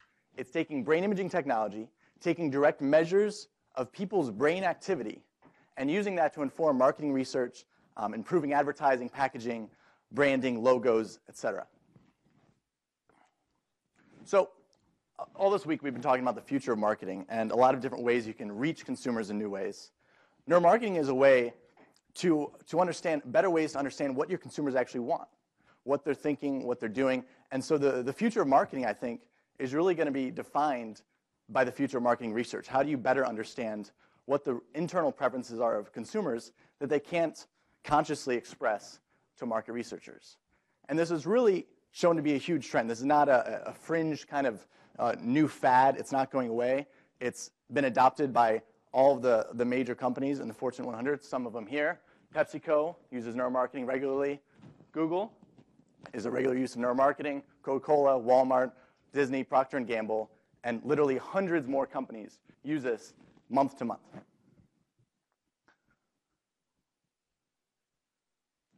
So why? Why has neuromarketing had this big resurgence of support in this community? And the main reason is that market research up to now, our understanding of consumer behavior, done typically in the past through surveys and focus groups, and in more recent, some other methods, dial testing technology, it's really failed us. We still don't really understand the consumer very well. We don't understand their preferences. We don't predict very well how they're going to behave, how they're going to react to new campaigns. And there's several examples. You don't have to look very far. I picked a few favorites. New Coke. Anybody here remember New Coke? So Coca-Cola back in the 80s was losing the cola wars to Pepsi. Pepsi was gaining huge market share, and they needed to fight back, so they got all these focus groups together. They had all these formulas. They tested it, and new Coke came out on top. People said they liked the taste and blah, blah, blah, and they thought that it would be a great release. They released it, and it didn't go so well for Coke. Instant failure. People came down, protests over this Coke drink that was too sweet. It wasn't as good, and they underestimated the nostalgia, the power of their old brand was completely lost on them. And so market research really failed in anticipating that. Another example, don't want to pick on Coke, so we'll go to Crystal Pepsi. Does anybody remember Crystal Pepsi? Yes, so in the early 90s, you had these focus groups, again, that Pepsi got together, and they said, so what are the things that you want to associate with a powerful new brand? And people kept saying, well, purity, clearness, purity. These are the things, these buzzwords that people are all crazy about. And so Pepsi took that and they said, well, people are going to love a clear cola. And they didn't at all, really. So that didn't last very long. I think you can still find it on eBay maybe, but Crystal Pepsi went away. And then the final one, you might not recognize this. This is a screenshot from a recent Super Bowl ad, also done by Pepsi. This has been panned as maybe one of the worst ads ever made. Again, Pepsi spent about $3 million even buying the spot, millions of dollars in research and production. That's Eric Clapton. That's some X Factor winner. Basically, she sings for the king, who's Eric Clapton. She sings really well. Everybody gets Pepsi, and then Eric Clapton falls into a pit with Flavor Flav, and that's the ad. How bad is this ad? I mean, really bad. On Hulu, it's like one of the worst ones on there. It's so bad that Pepsi, which spent all this money putting it out there, took it off of YouTube. So you can't even find, I would love to show you the video, but you can't find it online because Pepsi doesn't want anybody to see this ad again. So it's really terrible. And millions of dollars spent on all the things leading up to this ad, and we still couldn't predict that failure. And so that's what neuromarketing is about preventing these failures, about understanding consumers before you launch a campaign, before you release a product, a packaging design, your branding strategy, all these things you can test, you can measure before you have accidents like these. So before I go further into kind of the in-depth story of neuromarketing, got to give you guys a little bit of a science background. So how do we measure the brain? How do we take measures of brain activity? There's two main measures. The first is fMRI. fMRI, developed 80s, 90s, and in common use right now. Basically, you get these awesome 3D maps of the brain. You have these giant spinning magnets running around your head. It takes measures really of changes in blood flow in your brain. And you get pretty cool things, updated a bit since then. This is actually the first test fMRI machine. Look at the face on this guy, like scared out of his mind. And so if you've ever seen an fMRI machine like without all the things like covered up, it's really spinning thousands of times per second. So it's a kind of a scary thing to get inside. And so this is really cool, but it's not a great measure for neuromarketing. One, these machines cost about $5 million to even have, then a few $100,000 a year in upkeep. If you want to rent one, it's going to be $1,000 an hour. Not ideal if you're going to do a market research study. Also, the data you get isn't that great. You're measuring blood flow. It happens over a few seconds. If you're looking at a commercial, it's not really that useful if you don't know when people had a certain response. So this is not the best way to do neuromarketing. This is what's been more common is EEG technology. With EEG, you're actually having electrodes on people's brains. It's recording changes in voltage, which occur when a bunch of neurons fire together, and you get these currents, and you record that, and you get actual measures of electrical activity on a millisecond level of when this electrical activity is happening. And again, this technology has evolved, gotten a lot more sexy looking there, and now you have this emotive system, which is a wireless thing, really cool, and that's what we use. So what does EEG look like? It's not that exciting. Squiggly lines on a piece of paper is kind of the output. All these lines basically represent each electrode. You're getting the the voltage changes across the skull. But there's a lot of cool stuff we can do with this. So within those lines are, in particular, measures frequency waves. So all those squiggly lines, if you go back, are actually a composite of all these interesting types of waves. Theta waves, alpha waves, beta waves, gamma waves. And I don't need to go into it. But basically, we can decompose the squiggles, and we can get these measures, and that gives us an understanding of the brain activity that's happening, again, on a millisecond level basis. So it's a really powerful tool. So on to neuromarketing, we're going to talk mainly two things, the fact issues of what can it do, what are the capabilities of neuromarketing as justified by factual evidence, and what can it do, what are some of the fiction that's been propagated, what's out there, and what's not so good. So fact. what do I mean by fact? Well, for me to consider it fact, I want to see it published in a peer-reviewed scientific journal.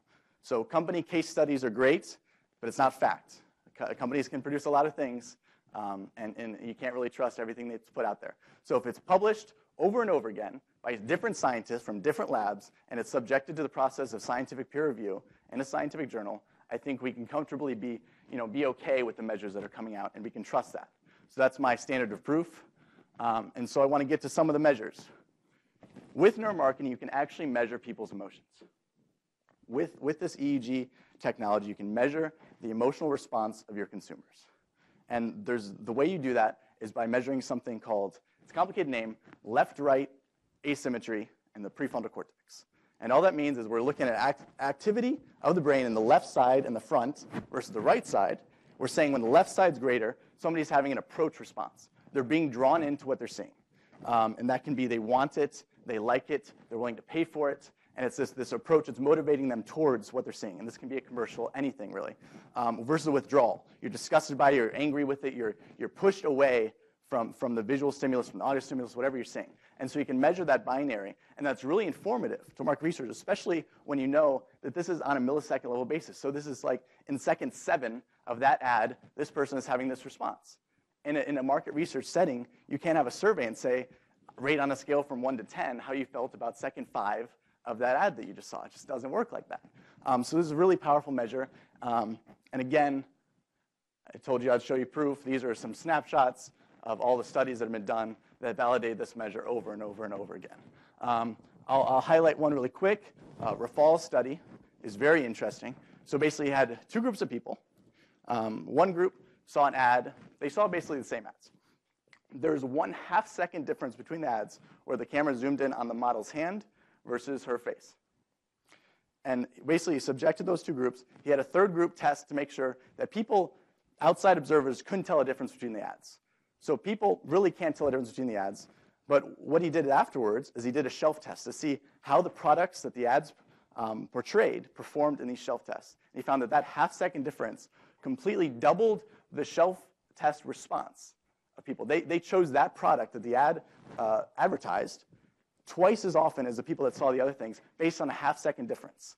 And the only way that they were able to determine what happened during that 1/2 second was through EEG technology. The EEG predicted that 1/2 second response and completely changed that behavior.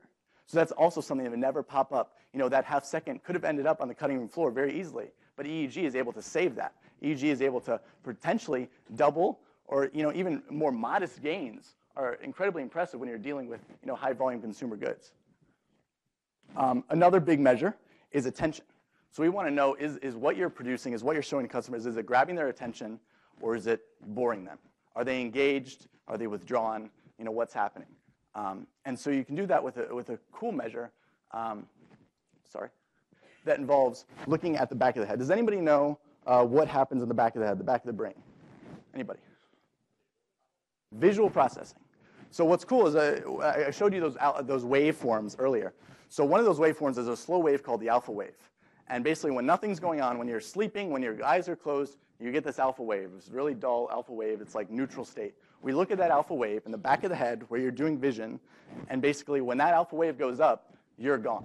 You're not paying attention, you're not looking at what you're seeing, or you're just not paying, you're not engaged. When that alpha wave disappears to 0, you're really focusing on what's being put in front of you. You're really into what you're seeing. And so we can use those measures, again, to evaluate the effectiveness of logos and campaigns that you put out. If you're putting a billboard out, you want to make sure that people are going to see that and they're going to be drawn to that. And that's another power of neuromarketing, to do this where no other method can really come in and have the same results.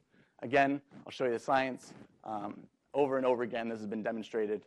And even in regards to television commercials, this guy did this.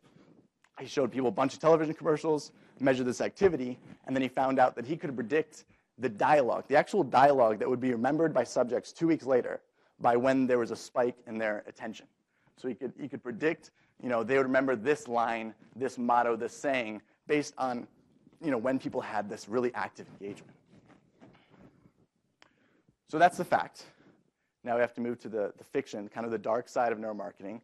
And it resembles a lot of this stuff, this mind reading, this future telling, crystal ball seeing. I have a few different, 2 examples that I pulled. you can find a lot wrong with the neuromarketing field, but these are two really notable examples, and they're kind of relevant. So I'll pick on these for a bit. This is a study done, published in the New York Times. This was the 2008 primary season. When we showed subjects the words Democrat, Republican, Independent, they exhibited high levels of activity in the part of the brain called the amygdala, indicating anxiety. Two areas in the brain associated with anxiety and disgust, the amygdala and the insula, were especially active when men viewed Republican. But all three labels also elicited some activity in the brain area associated with reward, the ventral striatum, as well as other regions related to desire and feeling connected. So what do you have here? You have anxiety, disgust, reward, connected, and desire. And all these things that are being pulled out, I don't know what that means. I don't know what a marketer would do with that stuff, but it sounds really cool. You're using these scientific terms. You're dropping names of brain regions, and people love this stuff. Obviously, it was in the New York Times. Got a ton of hits. People go crazy for this. And the funny conclusion of this paper, this was during the 2008 primary seasons, they said, based on our results, it's very clear that John McCain and Barack Obama have no chance of winning their party's nomination for president. Not working out. So what this guy did is Dr. Russell Poldrack. He decided he was going to write a response because he was not happy that the New York Times actually published this. He says, article claimed that it is possible to directly read the minds of potential voters by looking at their brain activity while they viewed presidential candidates. For example, activity in the amygdala in response to viewing one candidate was argued to reflect anxiety about the candidate, whereas activity in other areas was argued to indicate feeling connected. While such reasoning appears compelling on its face, it is scientifically unfounded. And we know that intuitively. You can't just say that this brain lesion writes up on the computer and somebody's feeling connected or feeling desire. That's not something that's really makes sense. And so Russ didn't want to be alone on this, so he sent it out to get some support from the neuroscience community to make sure that people are on the same page. And that's what he did. And so here you have a response from the neuroscience. You have Harvard, Stanford, a lot of Boston colleges on there. And basically, they all say that this is not good stuff. One more example. This is also in the New York Times. You love your iPhone literally. This came out very recently. Most striking of all was the flurry of activation in the insular cortex. Anybody remember what the insula did last time? Why don't we go back? The insula, especially active for disgust, right? So let's go back. Insular cortex of the brain, which is associated with feelings of love and compassion. Love and compassion. That's interesting. The subject's brain responded to the sound of their phones as they would respond to the presence or proximity of a girlfriend, boyfriend, or family member. In short, the subjects didn't demonstrate the classic brain-based signs of addiction. Instead, they loved their iPhones.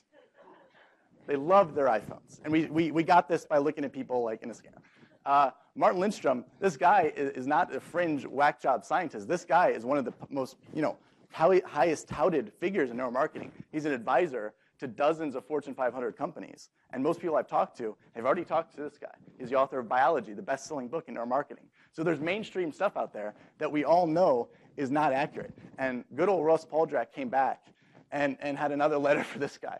Op-ed, You Love Your iPhone Literally by Martin Lindstrom purports to show using brain imaging that our attachment to digital devices reflects not addiction, but instead same kind of emotion that we feel for human loved ones. However, the evidence the author presents does not show this. The region that he points to as being associated with feelings of love and compassion, the insular cortex, is a brain region that is active in as many as 1/3 of all brain imaging studies. So it's always active, right? But it doesn't mean anything. Further, in studies of decision making, the insula is more often associated with negative than positive emotions. So usually it is disgust. And somehow he leapt and said, why not call it love? And that makes for a better New York Times piece. Again, Russ Poldrack sent this around. He got a lot of support. So we can pretty clearly say that this stuff is wrong. And so what have we learned? I hope you've learned a lot. One, the facts around the industry. There's value in brain imaging market research. A lot of people kind of write off the whole field, throw the baby out with the bathwater and say that this is all sci-fi, it's hocus pocus, and this isn't real. But I've shown that you can do this in a responsible way. You can do this and you can get really powerful measures. You can measure this emotional response. You can measure this attentional response. You can get measures that aren't available from any other form of traditional market research. And that's powerful for brands. That's why Lay's packaging is based on neuromarketing studies. That's why Intel and PayPal use neuromarketing to design their branding strategy. It's why Wendy's new campaign, their new logo, that's just about to come out, is done in neuromarketing. Apple's iCloud is done in neuromarketing. example after example are using neuromarketing because this is really the best way to understand consumers, understand their raw response. And for marketers, it's really powerful because you don't need to do this guesswork of saying, I think that looks good, or I think that's the best thing we should go with. But you can actually measure this in a relatively inexpensive way and find out what's really going to resonate with the consumers, what do people really want. You don't have to guess, and that's powerful. And what's best is that the science supports this. This is not some marketer coming out with his 10-step method to neuromarketing success and some acronym that he wants to sell you. This is scientific evidence that supports this. But then you have the fiction. And so what's really unfortunate is whenever you have a new field, kind of the winners are the people that are willing to stretch the truth the most. So when you have a new thing like neuromarketing, the people that win are the people that can speak the language of marketers and tell marketers what they want to hear and tell them, show them pictures of the brain, drop name regions like the insula, and say what people want to hear. And it makes it so that those are usually the first to have success. And so that's really why I want to educate you that this mind reading, these complex psychological analysis of people feeling connected and feeling love and all these things that we know intuitively are just not accurate, they can't be trusted. And I hope that was kind of clear today. And finally, if it's published in the New York Times and kind of has to do with this kind of thing, I might take a second look, maybe Google Russ Poldrack and see what he has to say. But yeah, that's all. Thank you, and hope you learned a lot.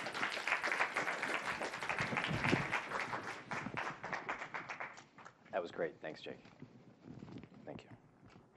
Okay, so next up we have Julia. Julia learned from a young age that the most impressive answer is not always the traditional one.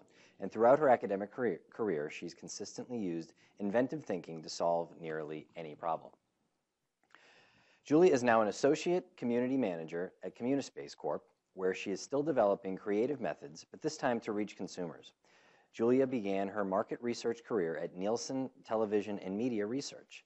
Please join me in welcoming Julia. All right.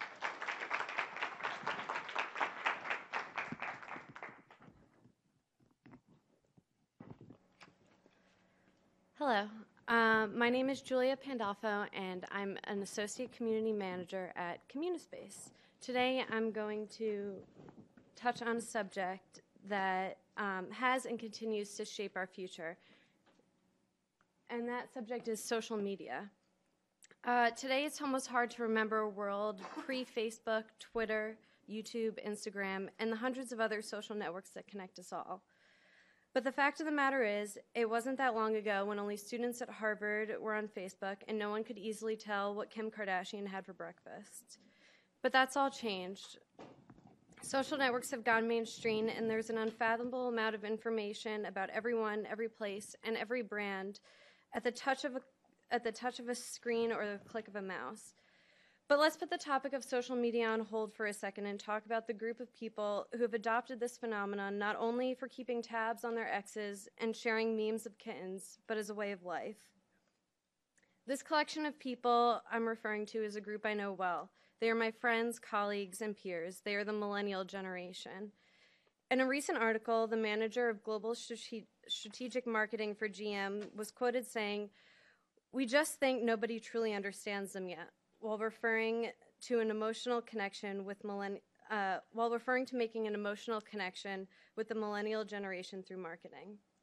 I think that there's a lot of truth to this statement, since millennials like myself have only recently entered into young adulthood, and there's a large segment of my generation that are still teens or even younger. I think it's safe to say that we don't even know ourselves yet, let alone do marketers already have us pinned down. With that being said, the first question to be asked is, who are millennials, and what do we already know about them? To start off, the millennial generation is comprised of those who were born between 1982 and 2002, and that depends on who you ask. That makes the oldest millennials about 30 and the youngest only 10. Of the characteristics that make the millennial generation unique, first is our sheer size. There are more than twice as many millennials as Gen Xers, and already 1 million more millennials than there are baby boomers alive today. The power in our numbers has allowed our beliefs, attitudes, and trends to become dominant in today's culture. With that being said, There is real importance to our demographics. In addition to being the largest generation America's ever seen, we're also the most diverse. 40% of millennials are of African American, Latin American, Asian, or racially mixed backgrounds, compared to only 25% of the two generations that preceded us. Also, 20% of millennials have at least one parent who is an immigrant. We also happen to be on track to be the most educated generation that America has ever seen. So far, 1 out of 5 millennials are college graduates. An additional 26% are currently in school and plan to graduate. Another 30% are not in school but expect to earn a degree someday. These numbers suggest that once millennials have finished their formal education, a majority will be college graduates. Additionally, my segment of the generation, adults between the ages of 18 and 30, are not letting being out of school squash their educational aspirations. 2/3 of 18 to 30-year-olds are currently not in school but plan to go back someday. 32% of them are aspiring to get a graduate or professional degree. Another millennial trait that sets us apart from other generations is our unmatched confidence. We tend to think we are special. A 2005 study indicated that over 9,000 books were written about self-esteem and children during the 1980s and 90s, which is a stark contrast to the fewer than 500 books published on this topic during the 70s. We're the baby on board bumper sticker generation, and we've all received plenty of blue ribbons, regardless if we were winners or losers. This might play into how optimistic we are. We generally have upbeat attitudes about our lives and what our future holds.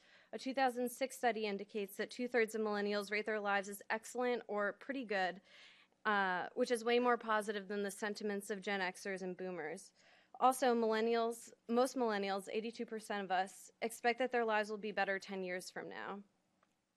If you were going to give millennials a middle name, it just might be tech savvy. Social commentators claim that children born after 1984 have an in-depth grasp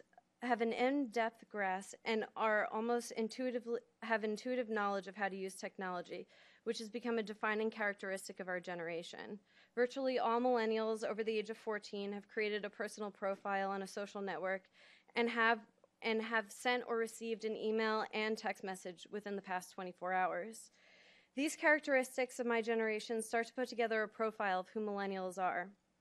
Every generation is unique, different than those that have come before them, and play a role in shaping the landscape of our culture, business, and furthermore, marketing. William Strauss and Neil Howe are generational theorists who claim that generations in history change in a regular cycle, like the seasons. They argue that the past 5 centuries of Anglo-American history can be explained through the existence of 4 generational archetypes that repeat sequentially in a fixed pattern every 80 to 100 years, or the length of a long human life. The millennial generation is the hero archetype in Strauss and Howe's theory. As each generation moves up the ladder of age, it takes a different place in society. The mood of culture shifts greatly based on each generation's characteristic. The last generation of heroes was the GI generation, which was the generation of my grandmother Louise. According to Strauss and Howe's theories, the generational archetypes repeat themselves as generations are molded by 4 historical turning points that repeat themselves every 80 to 100 years as well. Historical turnings and generational archetypes work together to power the generational cycles, and historical turnings shape generations in childhood, young adulthood, then as parents and leaders in midlife and old age, and generations in turn shape society and history. Since my grandmother Louise was the same generational archetype as me, let's look at her life to see how it will shape my future. So my grandmother Louise was born in 1914, during what Strauss and Howe call the unraveling turning point. This was the end of World War I, a time when individualism and personal satisfaction were at their highest, while community and confidence in institutions were at their lowest. It was a time of modest economic recovery and the beginning of drastic economic inequalities. The next generational turning point is the crisis phase. For my grandmother, this was the Great Depression. The turning point generally galvanizes people into action-taking consensus. It's a time of self-sacrifice, institution building, and personal development. Following the crisis comes a high. For the GI generations, this was the 1950s. Generally, this is a time when technological advances happen. For example, my grandmother saw the space race and the explosion of the auto industry during this time, which changed the American way of life. Finally, the final turn for my grandmother's generation is the awakening. The heroes are entering elderhood, and the younger generations are starting to rebel. It's a time of social ideals and experimentation. Each turning point happens about every 20 years, and after the fourth turn, it starts again. So nearly 20 years later, like my grandmother, I was born into an unraveling era. It was the end of the Cold War, and the sentiments mirror those of the end of World War I.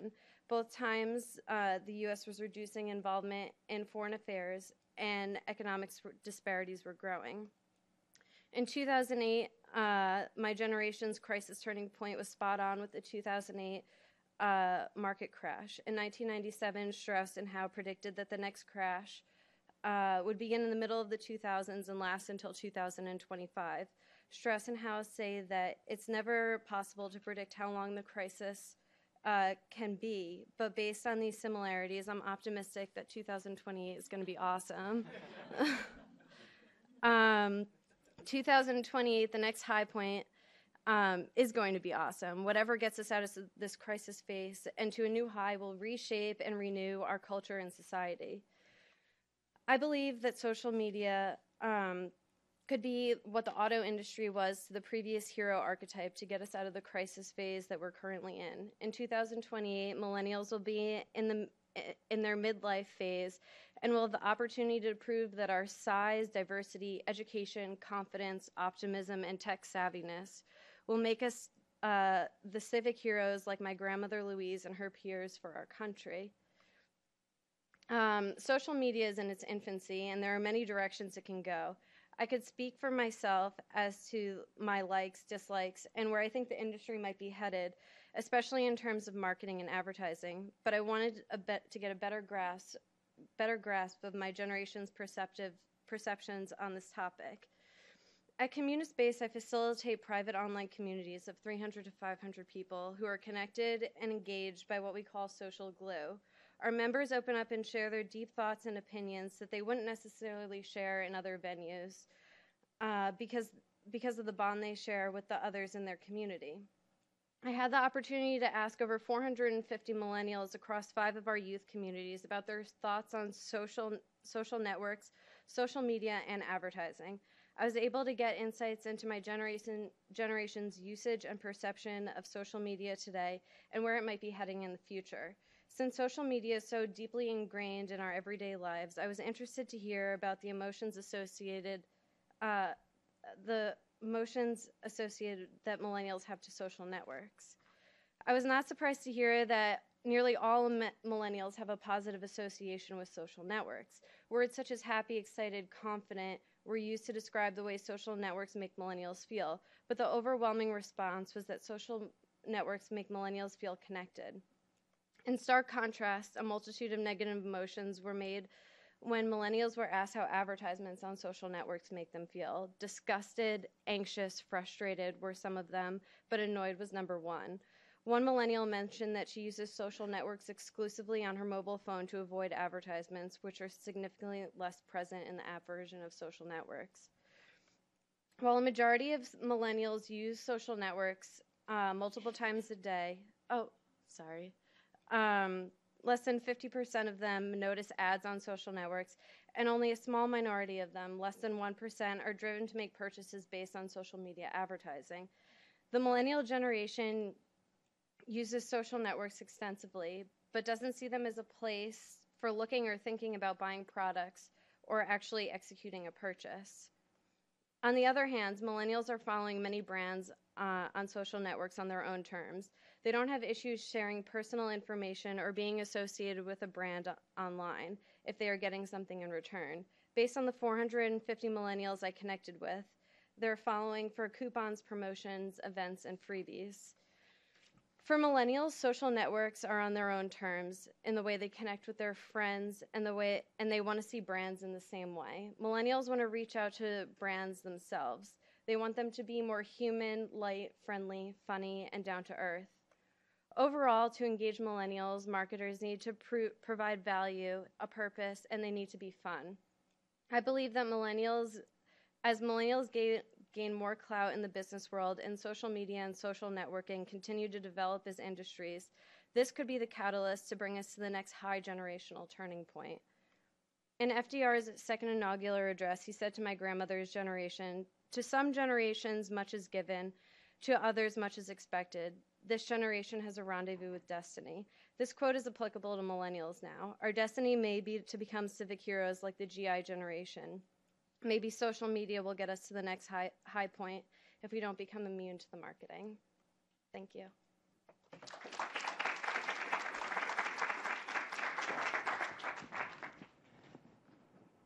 Up next is Spencer Bramson. Spencer is a young influence marketing leader who is passionate about connecting brands with college students. Bramson left school after sophomore year to co-found marketing agency Buzz University. Spencer has presented at the 2012 Social Media Week, the Word of Mouth Marketing Association, and has been awarded the 2011 Future Forward Game Changer, and most recently was named one of Boston Business Journal's Rising Stars in Business. Please help me welcome Spencer.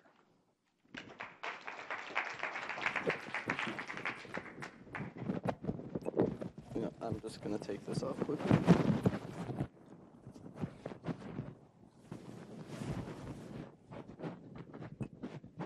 How's it going, everybody? Thank you.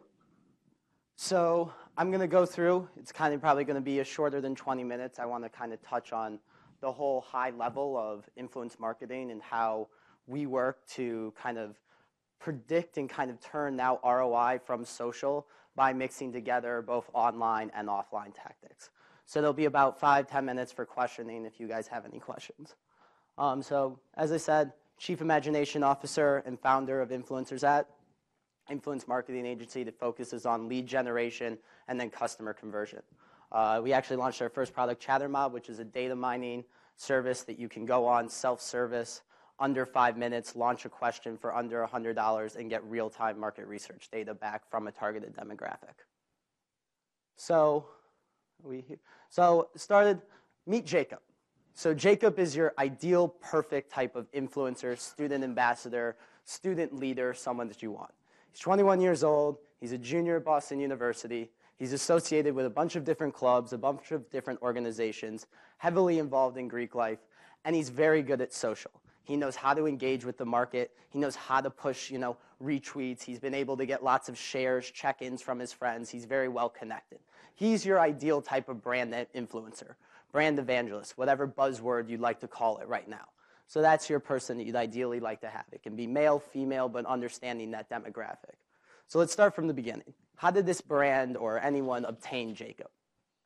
So it started by strategizing. The first thing you have to do is basically figure out, all right, who is my target market? Where are they? Where do they live? What do they like? What channels are they on? What type of things do they already enjoy? What purchasing things do they buy? And then start figuring that out. Figuring out, okay, is our brand on Facebook? All right, let's focus on building out a Facebook campaign. But if our brand isn't, then maybe it's Twitter that's a better thing. Maybe it's Pinterest. Maybe it's building our own internal microsite that we can go out and drive leads. It's some type of interaction. Maybe it's a mobile app. Maybe your target consumer always is online. So understanding where they live, what they like, the colors, working over here, having understanding of that neuromarketing and understanding exactly what really gets them to tick and not kind of look at it as here it is, here it is, here it is, but understanding where they're coming from is what you want to do. From there, start connecting offline. Be relatable. Be a person. All day, people are on their computers, they're texting, this whole thing. I see people with phones in their hands, iPads, laptops already. We're always connected. It's a very, the wall has kind of been drawn up and this invisible box has come around where social interaction. There was a presentation on Tuesday about millennials and how they walk around, texting when they're by themselves and there's a group of kids, so they seem like they're connected. They seem like they have interaction, they're friendships, things like going that. So be a real person. Go online. Connect with them. Do some type of experience. Do some type of sampling. Do some type of branded interaction. But bring that all then, back to digital. Capture it. So let's say you're, a CPG and you're a chip provider. Go out and when you do your sampling, don't just give out samples to 3,000 people in front of an event. Bring laptops, bring wireless internet, bring branded promoters, be relatable. And then every time that sample goes out, trap that interaction, either through Facebook, Twitter, microsite, whatever it might be. So now you're understanding, okay, it cost us this much. At this time, we got this many new interactions from these new people. And I'll go into more of the formula from the ROI perspective later. But you start to see that now you're getting some type of return from these experiences and these in-person activities that you're doing. From there, you drive engagement, push it there, build out these micro communities in person, and then push them all together online. So you're bringing, people from Texas and California and, Florida here all together, and you're driving them onto a like-minded place where you can interact with them now online. Once you start to really, push that content, see who's responding, see who comes back to the events that you guys put on, see who's commenting all the time, you want to determine who your main demographic is. Who is that top 2% of that giant fishnet that you went all over the area and brought in new people? Who's that person, who's that 5 people that are always there? They tell their friends, they want more, they're waiting. Figure them out and basically determine and learn everything you can about those individuals and convert them. Do it, whatever it is, whether you invite them to a VIP, party that's only for these select people, whether they get free swag for them and their friends, you bring a, organic type experience that they've never had before. As long as you don't put in money and make it look like a job, continue to convert them through relatable things of the brand. Always make it as organic as possible. Soon we've done tests and actually things where we've had brand promoters go out and things and do ABs where we'll pay them in swag is what we like to call it, free stuff, and pay them in actual currency and cash. And we'll see that the level of activity from people who get paid in swag is always much higher. They're always there on time, faster, they're earlier, they stay there longer, they're more involved than actually putting cash. Cash is a job. All they're doing it is for the beer money, for the weekend, pizza, things like that. It doesn't consider to them as a real thing. So the authenticity when you're going offline, which is the hugest part about it because you're relatable to that individual that you're trying to reach out to, then becomes real because that person really is the brand. They really, really do care about it. They live, breathe, speak, and part of their own, style or swag or however you'd like to call it is related to that brand. So why? Why is this the future? Why is this where we're going? Why is this happening? As you've seen just from the presentation before, we've become very social all day. We're always online. We're always connected. But as social as we're getting, the smarter and smarter this generation is getting. I can realize when, you put a little paid advertisement that has a small little font thing. I can realize what banner ads are paid, what's not. You can start to catch on to all these little tricks that, this whole conference of people, very smart individuals, have figured out how to do, but our generation is starting to catch on to it. We're starting to see it. It doesn't become authentic. It doesn't become real. We don't care anymore. And anything, it kind of turns us away from the brands that we actually love. I'm the biggest Apple advocate. Steve Jobs is on my background, on my phone, everything. But when they started using celebrities, which they never really did before in their commercials, it kind of turned me away. And it was kind of using this fake, way of getting out to me and reaching me that wasn't as relatable as they used to be. So it's now becoming this thing of when you go out in person, you talk to them, you build that experience, you build that relationship. Now you can drive it back online. And I'll kind of give you an experience of how now you're starting to see the ROI of this. We worked with a group called MRY, formerly called Mr. Youth, out of New York. They're the largest youth marketing agency, just recently purchased by LBI for $60 million. They put on an event called College Fest every year. 15,000 college students in the Heinz Convention Center. They hired us to go out and give out free tickets and build awareness for the month before that thing. We would go out and pass out a free ticket to College Fest in exchange for some type of social interaction. So we would go out, give them a ticket, they would go, they go onto the Facebook page, we'd bring laptops, wireless internet, music, the whole experience became relatable, popped up a tent on campus, give them that. In exchange, they would like the Facebook page, like a specific post so you can track exactly how many individuals you interacted with and who those individuals were. So then you can then have your team and start going through and seeing different, what type of photos, et cetera, as well as then share a specific post, excuse me, share a specific post on their wall. And that post had a very direct call to action, which a purchase intent. It was who was going to be at College Fest, what people were performing, where it was going to be, when, and then the call to action, the Eventbrite to purchase tickets at a discounted rate. So if you look, when they're paying us, and you factor it down, around $3.50 per CPA, cost per acquisition from that user. So when we're going out, it's costing them $3.50 to pass out that ticket, bring that person, have them like it, like the comment, share that. From there, on average, we got 1 to 3 ticket sales per shared link. Tickets were an average of $10 to $15. So now you're starting to see, on average, we'll just break this down with easy numbers, on average, $3 per CPA per share, basically, if you want to put that, drove anywhere from $15 to $45 worth of ticket sales. So now you're seeing you have an incredibly high margin on the cost to obtain that user and what that thing is. And it's that mixture between going offline, being relatable, being unique, being authentic, driving them online to a digital social thing so that experience can be continued, talked about. I can connect with people who I've never met before and share that experience. And now I'm able to share it from a wide spread, as the lady who just spoke before, from a digital age that we're always connected and we're always on.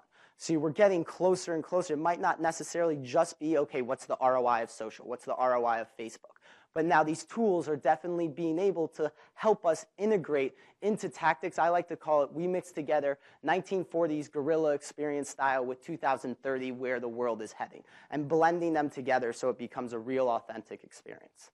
So from there, that's kind of the high level of all the different tiers and the different steps that go involved, and there's lots of things that you can kind of focus into. What type of swag do you give away, the locations you set up, what type of things do you create? So kind of open it up if anyone has questions there. If not, cool. Sounds good. Well, feel free to follow up with me. Interested, want to learn more. Spencer at influencers.at, or basically anything online /SS Bramson. Thank you. Thank you, Spencer. Our second to last presenter is Pawan Deshpande. So Pawan is the CEO and visionary behind Curata. Curata is a marketing solution for content curation and content marketing. Pawan has spoken at leading events including Content Marketing World, South by Southwest Interactive, Online Media Summit, Social Media Breakfast, and multiple AMA webinars, and was named to Boston Business Journal's 40 Under 40 list of influential business leaders in 2010, due in part to his contributions to the burgeoning online marketing community in Greater Boston. Prior to founding Curata, Pawan held positions at both Microsoft and Google. He attended MIT for both his graduate and undergraduate degrees in computer science. Welcome, Pawan. Thank you. Thank you. Thank you, everyone. So I'm going to shift over this way because I think more people are seated on this side here. And let's get going. So today I'm here to talk to you about the future of curation. So before I go into that, I want to give you a little bit of background about myself. As you heard, I'm not from a marketing background myself, although I'm deeply invested in marketing now. So I just want to give you a quick story on how I got here. So I'm really passionate about content marketing, and the whole premise of content marketing is using content to drive your marketing programs, to publish content, get people to come to you. And I go to a lot of content marketing conferences, and I meet a lot of interesting people. And it's interesting because it brings together 3 types of people. It brings together marketers, content marketing. It brings together publishers, people who create content for their living. Journalists are now becoming marketers. So that's the publishing folks. And then technologists like myself, because how does that content get distributed? It's through technology. So just to give you some sense of my background, how I got the content, why I'm so passionate about it. I worked at a company called IamLogic in the past, got acquired by Symantec. I worked on ethical sharing of content. So I basically wrote a tool that would go and terminate your connection if you're downloading illegal MP3s. And we're going to talk a little bit about ethics and curation. At Microsoft, I worked on mining content. So it could be your emails, your distribution list, your instant messages to automatically populate your social network. At Google, I worked on helping people create content. So I worked on machine transliteration, which is using machine learning, natural language processing to let people write in their native Indian languages. So a lot of people in India don't own keyboards in their native language. They own English keyboards. So they type and phoneticize using English characters. And this technology will let them write in whatever native language they're fluent in. It's been integrated in all the various Google products. New York Times had an article last year about how this has empowered women, particularly rural women, to bring out their voices online. At MIT, I worked on a bunch of different things. One of them was making content more accessible. So they have the Open Courseware project, and I worked on automatically generating a table of contents. So you can take a lecture transcript, speech transcribe it, generate a table of contents from there. So if you haven't got it yet, content is really what I'm passionate about. And at Curata, I'm working on content curation. So curating content and specifically for marketing applications of it. So we know content works. Great content can do a lot of things. Content can help drive lead generation, get people to come to you. It can drive thought leadership. You take those thoughts, put them in content, and can establish your standing as a company. It can drive your brand awareness. It's fundamental for search engine optimization. If you don't have content, there's nothing to optimize. Lead nurturing, down the sales funnel. The way you push people down is using content. And social media, what are you putting on social media? It is content. So content is fundamental to any marketing program these days online. Content works. Our friends at HubSpot, they did some studies here. They show that the more content you're producing, the more likely you are to acquire a customer through content. So companies that blog multiple times a day are 92% likely to acquire a customer through their blog. So we all know this. This is not a new thing. But content works. If you produce content, it helps with your marketing programs. So let's jump over to looking at why is curation relevant now? Why are we here talking about curation? Everyone in this room is a content consumer, and you don't have to be a marketer to be a content consumer. And what I mean by that is just consuming that content that comes at you every day. So it's trying to stay on top of your email inbox, trying to stay on top of your RSS feeds, trying to stay on top of your social media channels, your Google Alerts. There's just so much content coming at you. And consumers these days are flooded with content. There's just too much out there. So that's one big challenge that I see kind of online. On the other side, for marketers, it's the complete opposite. Marketers don't have enough content. Marketers are expected to publish press releases, blog posts, tweets, podcasts. The list goes on. And the bad thing about it is as soon as you do it, you're expected the next day to produce more content. It never ends. So there's really a drought of content for marketers. And what content curation lets marketers do is kind of bridge the two. It helps relieve the burden of too much content for consumers and helps marketers fill up their content marketing needs. So before we go deeper into curation, curation is everywhere. If you have not heard of the word curation before you walked in this room today, I guarantee you're going to start noticing it because it's really out there. And some of you may have noticed it already. So just a few examples. The New York Times in the past year, on the homepage, on the front page of the New York Times, curation has been there twice in the past year. Not always in a positive light, the trouble with curation, but it's being discussed out there in the media. If you look at Google News and search results, the search volume that's at the bottom of curation has steadily grown over the past few years, and kind of out of nowhere, in 2009, 2010, news organizations started using the word curation. So that's Google News postings. There are now books being written about curation, so Curation Nation, Digital Curation, a lot of content marketing books. Ann Hanley, local here, I wrote Content Rules, this whole chapter about curation. So curation is now entering kind of common terminology, particularly for marketers. But curation is not limited to marketers. There's a lot of other applications and models for curation. You look at Etsy, which helps promote kind of individual artists and craftsmen. Their whole site, e-commerce site, is built on curation, curating the best makers of products. Huffington Post, one of the most popular publishing brands, they kind of rose out of nowhere. They're not a traditional media outlet, but that's because of their curation roots. Even in social media, you look at Pinterest, people aren't necessarily posting their own photos. A lot of times they're just going curating other people's content. And then if you look at other examples, Reddit and Dig, that's social curation. Millions of people coming together to curate content. TechMeme, it's a technology publication. They don't write content, they just go and curate it. It started as aggregation, but they found they needed a curation layer on top. Jessie over here, she's from a company. She ran a survey last year with around 400 marketers, and we found that 95% of marketers are curating in some shape or form. They're taking third-party content and incorporating that into their marketing processes. Some are doing it more often than others, but we were really staggered that 95% of marketers are doing this, and most likely many of you are. If you're sharing third-party content, whether it's on social media, as part of your lead nurturing campaigns, you are curating in some shape or form. So what is curation? Curation is a three-part process. It's going out there and finding content, organizing, then sharing it to a broader audience. There's a lot of definitions floating out there, but my favorite one is by Rohit Bhargava. And in 2008, he put a manifesto out there on what is content curation.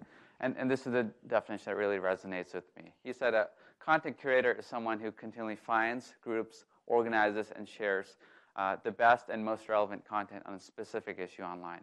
And I think there are three key parts of the definition. One is it's finding, organizing, and sharing. The second thing is that it's not all content. It's on a very, very specific issue or topic. And the third thing is that it's continual. It's not something you do once and you leave it. It's something you have to do day in, day out to get trust of your audience. So let's look at a few examples. This is Reddit. Many of you may be familiar with this. Here, millions of people come together for social curation. People are going out there finding interesting content, organizing into subreddits, and then people vote, and the best stuff bubbles up to the top. So this is social curation at work. This is the Drudge Report. So Matt Drudge, depending on what side of the political spectrum you're on, this may be your go-to place for news. And he doesn't write any articles here. He just goes and finds other content, editorializes it, puts really provocative titles, decides how to juxtaposition the content, and has become one of the most authoritative news sources online. Pinterest, social media curation here, people finding interesting photos, sharing them. They're in a little bit of hot water with ethics, and is it okay to share full-size content? But it's a model that's kind of taken off in the past year. Intel, going more to brands curating. Intel launched a site earlier this year. If you look in the top there, it doesn't say powered by Intel, it says curated by Intel. And what they do is they crowdsource this among their whole employee base. So they have thousands of employees who go and tweet with the hashtag IQ, content they think represents Intel's brand, happenings around the world that represent their values. And then they have an editorial team that decides what should actually get displayed on the site. This is a company called Supply. And what they do is they go and curate interesting products. It's more of an e-commerce application of curation. And between the time I put these slides together and now, eBay acquired them. So it shows that curation really works. This is one of our customers, Acme Packet, very kind of B2B, very specific use case. They are curating content on session delivery. It's a very kind of technical space, but they're trying to own that topic by curating content there. This is Charmin. They have a site called Sitter Squat. They also have an iPad app. They're not curating articles. They're curating public restrooms. So people go there and they upload public restrooms and they annotate them and share them out to a broader audience. This is another one of our customers, the Color Association of the United States. Their whole motive is to promote the use of colors and also spot trends in colors. So to say, mint is the color of the season and stuff like that. So what they do is, in a Pinterest-like style, they go and curate interesting uses of colors out there in the public domain. Another example here, this is from Adobe. They are curating content for CMOs. And the reason why is Adobe caters to creative types with Photoshop and all those tools. And then they acquired Omniture, which is the analytic type.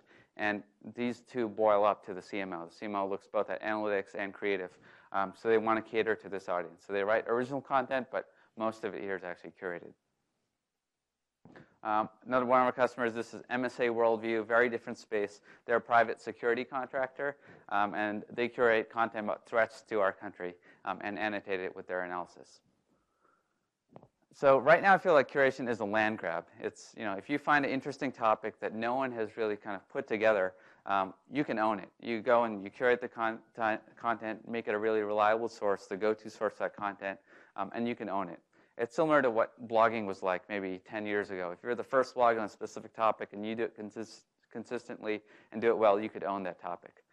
But I don't think it's going to be that way forever. I think it's going to change, and a lot of people are going to be curating on the same topics, and things are going to have to change. So what does the future hold with curation? What does it look like kind of after this kind of land grab phase? First is I think there's going to be more human touch. Now, curation is fundamentally a human process. It involves a curator. It's not aggregation. And there needs to be more of a human touch going forward to differentiate different people curating on the same topic. Just as an example, these are two acts of curation, if you want to call it that. The first one, someone is block quoting a piece of text that they find interesting and stitching their own commentary around it. So it's not just a summary of the article, but putting their own spin on it and pulling out the most relevant content. The second one, this is from that MSA Security, the private security contractor. They're putting a pretty detailed analysis of their spin on the news. So they're adding value. It's not just bringing content together, but adding their value as well. So at some point, I think creation and curation are going to blur. You're not going to know the difference between the two. Just to show you one example, this article on NewYorkTimes.com about the 9/11 memorial.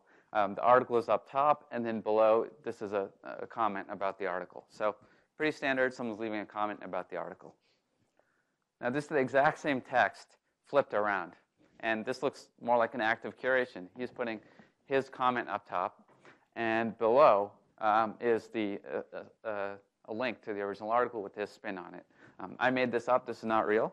I just kind of took this and spun it the other way around. But one is an act of just commenting on someone else's content, and the other is more an act of curation. And I think increasingly the lines are going to blur more and more, where we won't really know, is someone creating content or are they curating content? The second is multimedia curation. I think curation to date mostly is focused on text. We're starting to see other examples in multimedia. I think there's going to be a lot more to do there. Pinterest, I showed you this already. This is image curation, people piecing together interesting images. This is video curation. We're starting to see this. So this is a site called Dog Nation. People, they go and they curate cute puppy videos. But right now, it's kind of like making a mixtape. You pick your favorites and piece them all together and share it out there. But I think increasingly going forward, it's going to be more like a remix, where it's not just piecing together two things next to each other. It's actually synthesizing a whole new experience in a much more rich and meaningful way. It's hard for me to describe what that's going to look and feel like, but I think that's the way things are going to go. But this leads to an important question. When you start remixing stuff, that's when you get into copyright, and that leads to ethics. I think that's another big frontier for curation.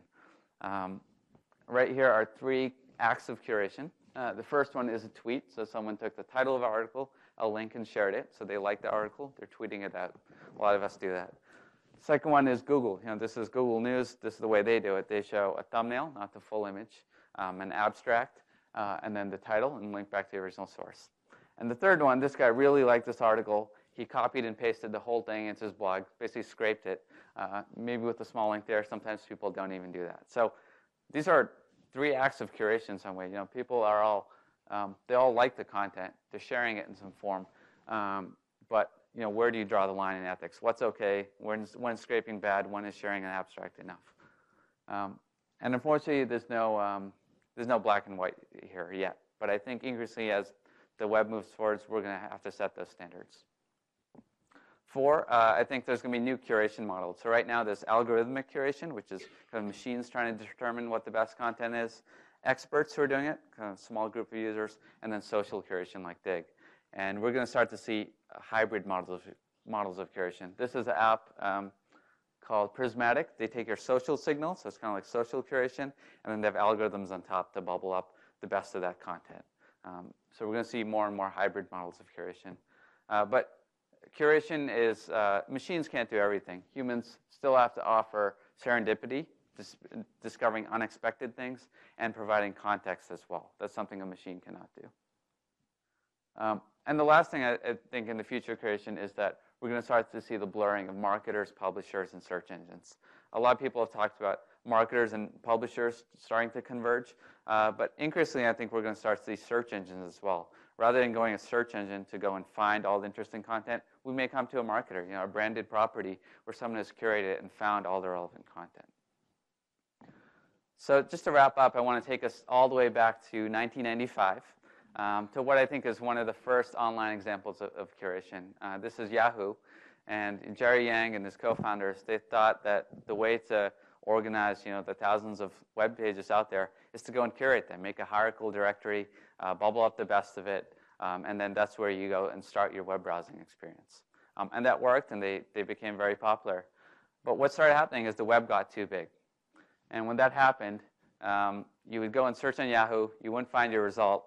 They would then take you still within Yahoo, but it would be powered by Google, and they'd take you to the rest of the web that was not curated.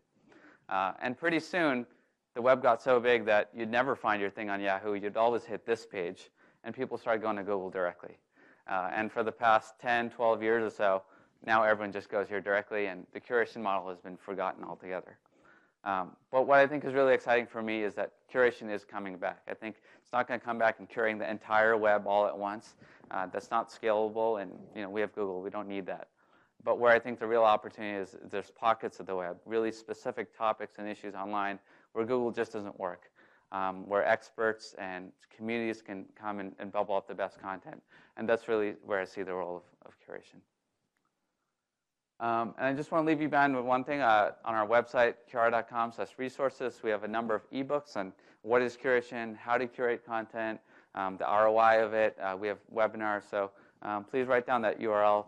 This is our most popular ebook. It's an award-winning one about 5 steps to becoming content curation rockstar. So how to get started with content curation.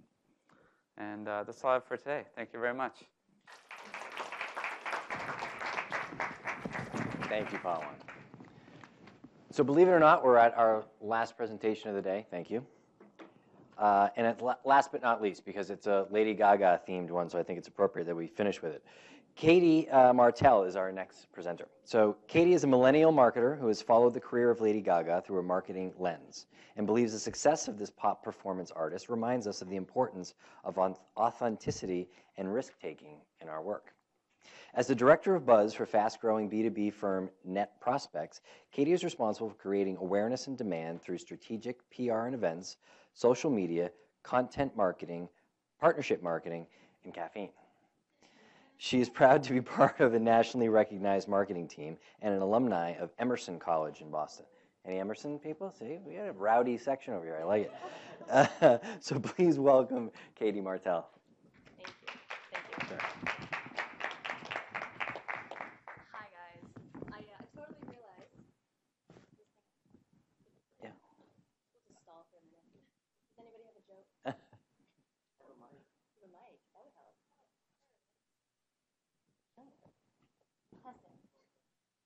How about I speak loudly until the mic works? Is that cool? I totally realize I'm the only thing standing between everybody here and food. And I promise this will be totally entertaining because it's, oh, hi. No worries. It's okay. We're still friends. My name is Katie Martell, and I'm really excited to be here. I think it's completely ridiculous that I get to come to a conference, speak with completely professional and accomplished marketers about Lady Gaga, but I'm super excited to be here. Like I said, I realize I'm the only thing standing between you and food, so I promise to make this entertaining and delicious in some way. A little bit about me, as I like that intro. I am Katie Martell. I'm the director of buzz for Net Prospects, and it's a really cool role because as a startup, it's been a really evolving role. I've been there since 2009. But I've been watching Lady Gaga with a marketing spin since 2007. To me, she's a really cool and exciting way to consider what's next in marketing, and a really good wrapper for some of the exciting things that we're seeing in the vacuum of pop music. Does anybody here work in entertainment marketing? Do I have any producers or? Damn, I was hoping the answer was no, because all of us are, I was hoping, outside of the industry, so you can just ignore this presentation. It's a new way of thinking about what we do every day. My goal is just to get you to think about some of the things she does. And we can look at her as a pop star. We can look at her as a freak. We can look at her as just this superficial member of the entertainment world, or we can look at her as a bit of marketing inspiration. And that's my goal today, is to get you to start thinking of that. When we think about Lady Gaga, we obviously think about her as somebody who is a perfect millennial brand. Jules, right? Great presentation on millennials. And one thing that I've always heard about our generation is that authenticity is really important to us. I call bullshit on that with Lady Gaga. I think, she may be called the most authentic pop star, but at the end of the day, anything that has a price tag is not authentic. However, I do completely respect, as a marketer, the way she's owned the millennial generation, the way she owns me as a fan, and the way she takes my money. I'm not today suggesting that any of you should employ her tactics for your own businesses. Your CEO would look foolish at a speaking engagement wrapped in prosciutto or arriving anywhere in an egg. However, I do think that there are some things we can learn. So in 20 minutes, I want to talk about the effect of Lady Gaga, the ridiculous standards that she's set for all of us, her army, the little monsters, of which I and my former intern are happy members, the House of Gaga and what that means for all of you, and of course, how she does it. I think her buzz strategy as a working professional in buzz is just textbook. So starting with the Gaga effect, she is the epitome of the present day pop star. She knows what to sell, and she knows how to sell it. This woman is a business. She wants our money. $90 million in 2011 alone. I mean, that's incredible. That's just amazing. If you want to look at somebody who's in pop music, who's flipping the model a bit, look at Amanda Palmer. Does anybody know her? Formerly of Dresden Dolls, Word Up. She is great. She is somebody who is funded by Kickstarter, who uses ticket sales directly to the consumer. Doesn't go through Ticketmaster, doesn't go through anybody else. She's changing the model. However, Lady Gaga's doing it in control of an industry. She's at the helm of the music business. And that's why we're looking at her today, is because these numbers show why she's so damn effective. 23 million albums sold worldwide. 66 million digital tracks sold. And she had the fastest #1 single in 23 different countries. First person to 30 million Twitter followers, and she was the first person to 10 million. Do you guys realize that Lady Gaga has almost as many Twitter followers as Canada has residents? All of these countries have less people living in them that Lady Gaga has following her on Twitter. That is ridiculous. 53 million Facebook fans is more than both presidential candidates and Oprah combined. Holy shit. And of course, Forbes named her the #1 most powerful celebrity in 2011, which also edged out Oprah.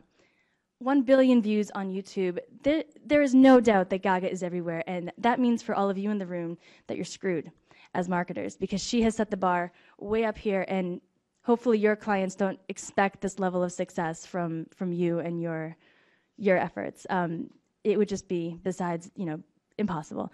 The point is, Lady Gaga's doing it in the vacuum of pop music, right, which by nature is popular, and to me, she's coming at the right place, at the right time, with the right tools. A lot of people tell me, so you're a Gaga fan, what about Madonna? Grr, and there's this battle between Madonna and Gaga, and I think it's completely irrelevant. I think if Madonna was here today, she would have the same tools. She would have the same explosion. I actually argue she would have a bigger impact than she did. Think about Madonna in 2012. Holy shit, it would be even crazier. So Gaga's everywhere, and that's the point. And like I said, she set a new benchmark for amplification. And that's the key word here, amplification. We heard about content curation. She owns it for pop stars. She's also set up the bar for new and non-traditional measurement. And just skipping ahead, sorry.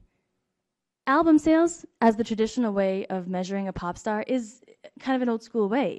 She creates a branded digital experience across the social web, and fan engagement goes beyond buying an album. So for me, she's a non-traditional method of measuring success. So the Gaga army is made up of people like me and people like millennials that Jules talked about, and hopefully some of you. She stands for a perfect millennial brand, and I think the best example of that are the insane, crazy fans she's been able to not amplify, but empower. The brand advocate she's been able to create, the little monsters that she's been able to brand as a following. what she's known for, and I think how she does it is a really cool way of seeing what's next for not only pop stars, but even B2B brands, even telecom companies. Has anyone heard of Backplane? Backplane is a venture that Eric Schmidt, the former CEO of Google, and Lady Gaga both poured cash into. And what it is an ability to build an online social community, which sounds like a buzzword, but go to littlemonsters.com, sign in.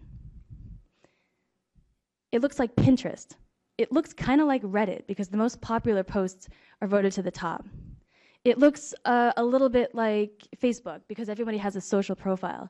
The difference is that these are only Gaga fans. There are millions of people signed up for this one social community, and they're engaging on it every day. Lady Gaga's not a pop star, she's a platform. That's incredible. We think about Apple and the App Store as a platform to build Apple's brand.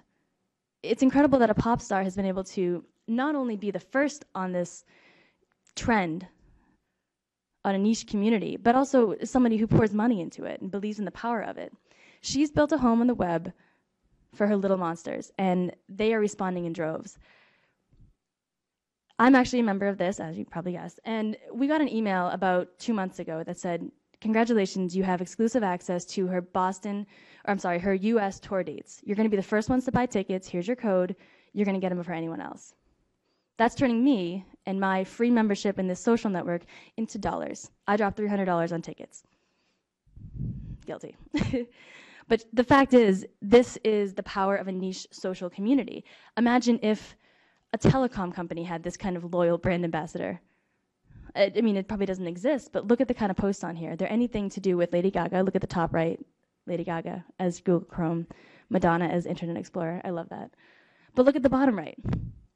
This is a girl who's in a hospital. This is a girl who's so inspired by Lady Gaga's social advocacy and social movement and message that she's posting a picture of herself with a neck brace, getting some kind of surgery, and the community is responding underneath her and behind her.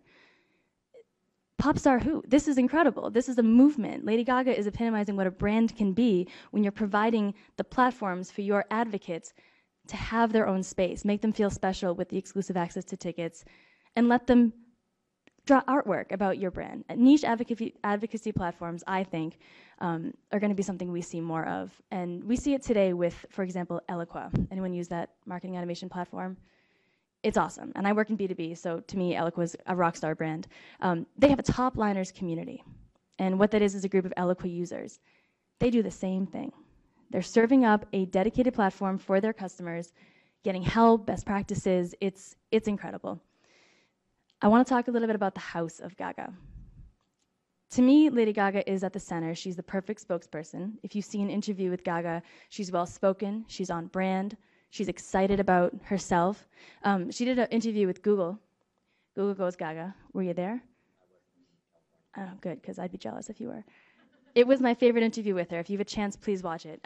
Google actually was able to launch, I think it was called Google Moderate. It was a way to take YouTube comments and questions and bubble them up. It was a kind of a co-branded promotion. But they asked Gaga, who is Lady Gaga, for real? And she responded, this is who the fuck I am. She's at the core and the storyteller behind her brand. She is the absolute spokesperson. Around her, in the kind of concentric circle, is a house of Gaga. And what she's done, and she's built kind of a Andy Warhol factory-esque group of creative people all around her. And I see them as brand storytellers, brand producers. They help her with things like the disco stick that you saw her on stage with, the crazy Kermit dress you see on screen, all of her sets for all of her shows, and videos like Gaga Vision, which are these backstage, a day in the life of Gaga, totally produced in-house, totally funky and weird, but very Gaga. They are her brand storytellers. These are your brand storytellers. This is the most contrived stock photo I could find of business people looking really happy to be there. The point is, imagine if we had a house of insert brand here. If I ever start my own agency, I'm going to call it the House of Martell because I think it's awesome. And I also think the way she sees them, I'm a vehicle for their creativity, is a great way to think about an agency or to think about your in-house marketing team. Don't you want your agency and for your clients to be so dedicated to them that they see their clients as their platform, their vehicle for their work. I mean, the kind of content curation we've heard about and content production is certainly the future. We know that as brands, but I see it more as a creative, collaborative production rather than just pumping out white papers and pumping out blog posts. Those are the ones that are going to succeed at least. So marketing teams modeled after the Warhol Factory and House of Gaga may be my pipe dream, but I see it as a wave of what could be. The Gaga Buzz strategy is really the meat of Lady Gaga. This bitch knows how to be famous. She says it herself, there's an art to fame. You've all seen her do pieces of artwork, whether it's an award show performance or just anything, it's all commenting on fame. So back to what millennials respond to, I think she seems authentic in that way. She seems to be the puppet master in charge of her fame. Whether or not that's true, again, $90 million last year, doesn't matter. The fact is, she's doing it right. She's the perfect example of media orchestration. I love that she understands every time she steps out of her house, her hotel, that she's being watched. So I think the high level, yes, we can learn something from Gaga here, is to give your press, whether it's B2B marketing pubs like iTarget, or Lady Gaga's press, Perez Hilton, People Mag. Give them what they want. It's a perfect example of a media strategy because she's constantly creating ways to get written about. I think next year you're going to see a lot more from Gaga. She's been pretty quiet recently. As she gears up for her next album, you're going to see who knows what you're going to see. The fact is, you can count on seeing something. You can count that Perez will be writing about it. You can count that she'll be on the front page of Yahoo with something ridiculous, whether it's a meat dress, whether it's another partnership. I want to give you an example of the kind of buzz strategy that she deployed for Born This Way, because I think it's the best example of what she can do. It was the fastest selling record of 2011, and if you look at kind of the stuff she did in advance of it, in months in advance, you can get a good sense of why she, to me, is the puppet master. Does anyone remember Farmville? Is anyone playing it right now on their iPad? I think it's dead. But they did this kind of really kooky Gagaville promotion. It was very strange. I did not use it. But the point is, for people that did like it, you could have unicorns and crystals and all kinds of Gaga-esque things instead of your farm. This was about 6 months before the album dropped. Starbucks and Yahoo, they paired up with her to do a kind of a branded scavenger hunt. You could find these QR codes in brick-and-mortar Starbucks stores or across Yahoo and Starbucks digital media online. And you could go through the scavenger hunt to unlock things like, a cappella tracks and a new version of the album and all kinds of funky stuff. My favorite promotion was the Google Chrome video, so mad props to Google. Did anyone see this commercial? It was Edge of Glory. She's dancing on a bridge. They splice in YouTube videos of her fans singing along to the song. The tagline is, I think, the point. If you remember anything today, Gaga epitomizes, the internet is what you make of it. Love, so love. Freaked out when it came. Watched it on repeat. So there was a Google Chrome partnership there, obviously, to promote Chrome, right? Amazon famously offered her album for 99 cents. They also, along with an album download, gave out accounts of Amazon Cloud Drive, 20 gigabytes of cloud storage. So another co-promotion. It completely crashed their servers. It completely just overwhelmed it. Best Buy, the day the album came out, live broadcasted her, Lady Gaga, at a Best Buy store with fans doing their thing in this cool live stream format, wrapped in chat, wrapped in social integrations, taking complete advantage of that buzz. I mentioned the Google interview, Google Goes Gaga, again, ahead of the release, during the concert tour while she was in California. Really big nonprofit partnerships, Robin Hood Foundation in New York, the Japan Relief for Japan album. She had a new version of one of her songs, all of it ahead of Born This Way launch. Guilt partnered with folks to offer fashion options selected by her designers. HBO broadcasted the Monster Ball tour at Madison Square Garden, again, ahead of the launch of the album. If you didn't know about this album by now, you must have been under a rock. I mean, Vivo, let's talk about Vivo. They were the exclusive hoster of all of her music videos. I had a stat somewhere about how many views they had. It's something like 150 million to date on just that Judas video. All of that traffic owned by Vivo. they're making bank. iTunes had a countdown to her album. And finally, she put out consistent custom videos. I mentioned Gaga Vision. All of it leading up to the album. This bitch knows how to orchestrate media. It's incredible. It's textbook how to puppeteer the industry and how to make it work for you. And I think obviously it's a pop music example, and there's a ton of budget in there thanks to her record deal with Interscope, the 360 record deal. Interscope actually fronts the money so she can do all of these things, all of these partnerships, all of these integrations. Super smart. And of course, ongoing Twitter and Facebook integration and promotion. She had Pause Up, Born This Way trending an hour before the release. I mean, it was beautiful. What it is, though, is not just a buzz strategy, not just an album push. It's a digital campaign. It's an experience for all of her fans. She was on every screen. Ditch the campaign. Create an experience. Do what Gaga says. She wants the imagery to be so strong that fans will want to eat and taste and lick every part of us. Yum. Fashion. So I love that Lady Gaga understands the value of smart partnerships to extend the life cycle of her brand. What the hell happened to Britney Spears? She went bonkers, right? The brand has a short life cycle if you're a pop star. My favorite professor at Emerson, Kristen Lieb, has a book coming out in January, Gender and Branding in the Modern Pop Star. And in it, she has a life cycle model that shows the different stages a pop star goes through. It starts with something like a virgin, goes into seductress, and then either goes to something like hot mess, like the Pussycat Dolls, gay icon like Madonna, and it shows the life cycle. I urge you all to go see it, to go buy it in January. How brilliant is Gaga to align her brand with fashion? An undying industry, one that continually feeds on itself to maintain its life cycle. By doing this, and by having smart partnerships with Alexander McQueen, Armani, Versace, she's involved in creating the pieces, and she's a canvas for them. She's going to validate their industry, they're going to validate her. It's super smart. More on the partnerships for Gaga, they're not just endorsements. They're not just Lady Gaga holding up vitamin water and saying, this is delicious. It's smarter than that. She broke a partnership with Target because of their conflicting views on LGBT issues. She requested that a company making her new perfume research and develop new ways to have a liquid that was opaque in the bottle but clear when you sprayed it. They literally had to research and develop it for her. Also, I love the buzz strategy. A year before the launch, she actually dropped in an interview that fame will smell like a hooker and be made of blood and semen. And a year ago, people were talking about it. I mean, it's disgusting, but it's brilliant.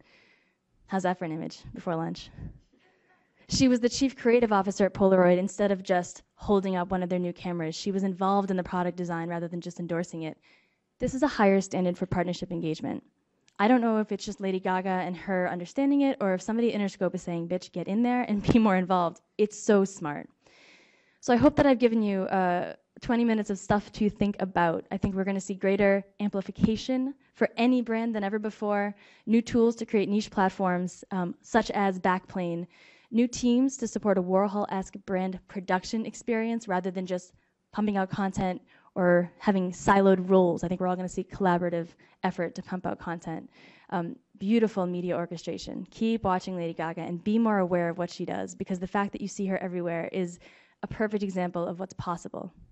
I also think we're going to see, millennial values completely epitomized by Gaga: authenticity and skepticism. I'm skeptical of the fact that everyone's here is hungry, and I can see it in your eyes, but thank you so much for letting me rant at you for 20 minutes. I've really enjoyed it. And thank you to MyTex for letting people in their 20s get up stage and talk. It's really great, and everyone who talked before me was way smarter than I am, and I really want to take you all out for a drink. All right, because I want to pick your brain. Thank you, guys. Appreciate it. Great job. Great job, Katie. It's tough to follow Katie and Gaga. So before I close it all up, I just want to encourage everyone. First floor is where there's food, most important thing. And then also to be able to come back at 2 o'clock for the sessions on social business and big data. I love it when you call me big data. So the coffee break is right out here, provided by Dunkin' Donuts. And thank you all for coming. Thank you for all the speakers and the great audience, and to MyTech. So on behalf of Google, thank you and have a great rest of the day.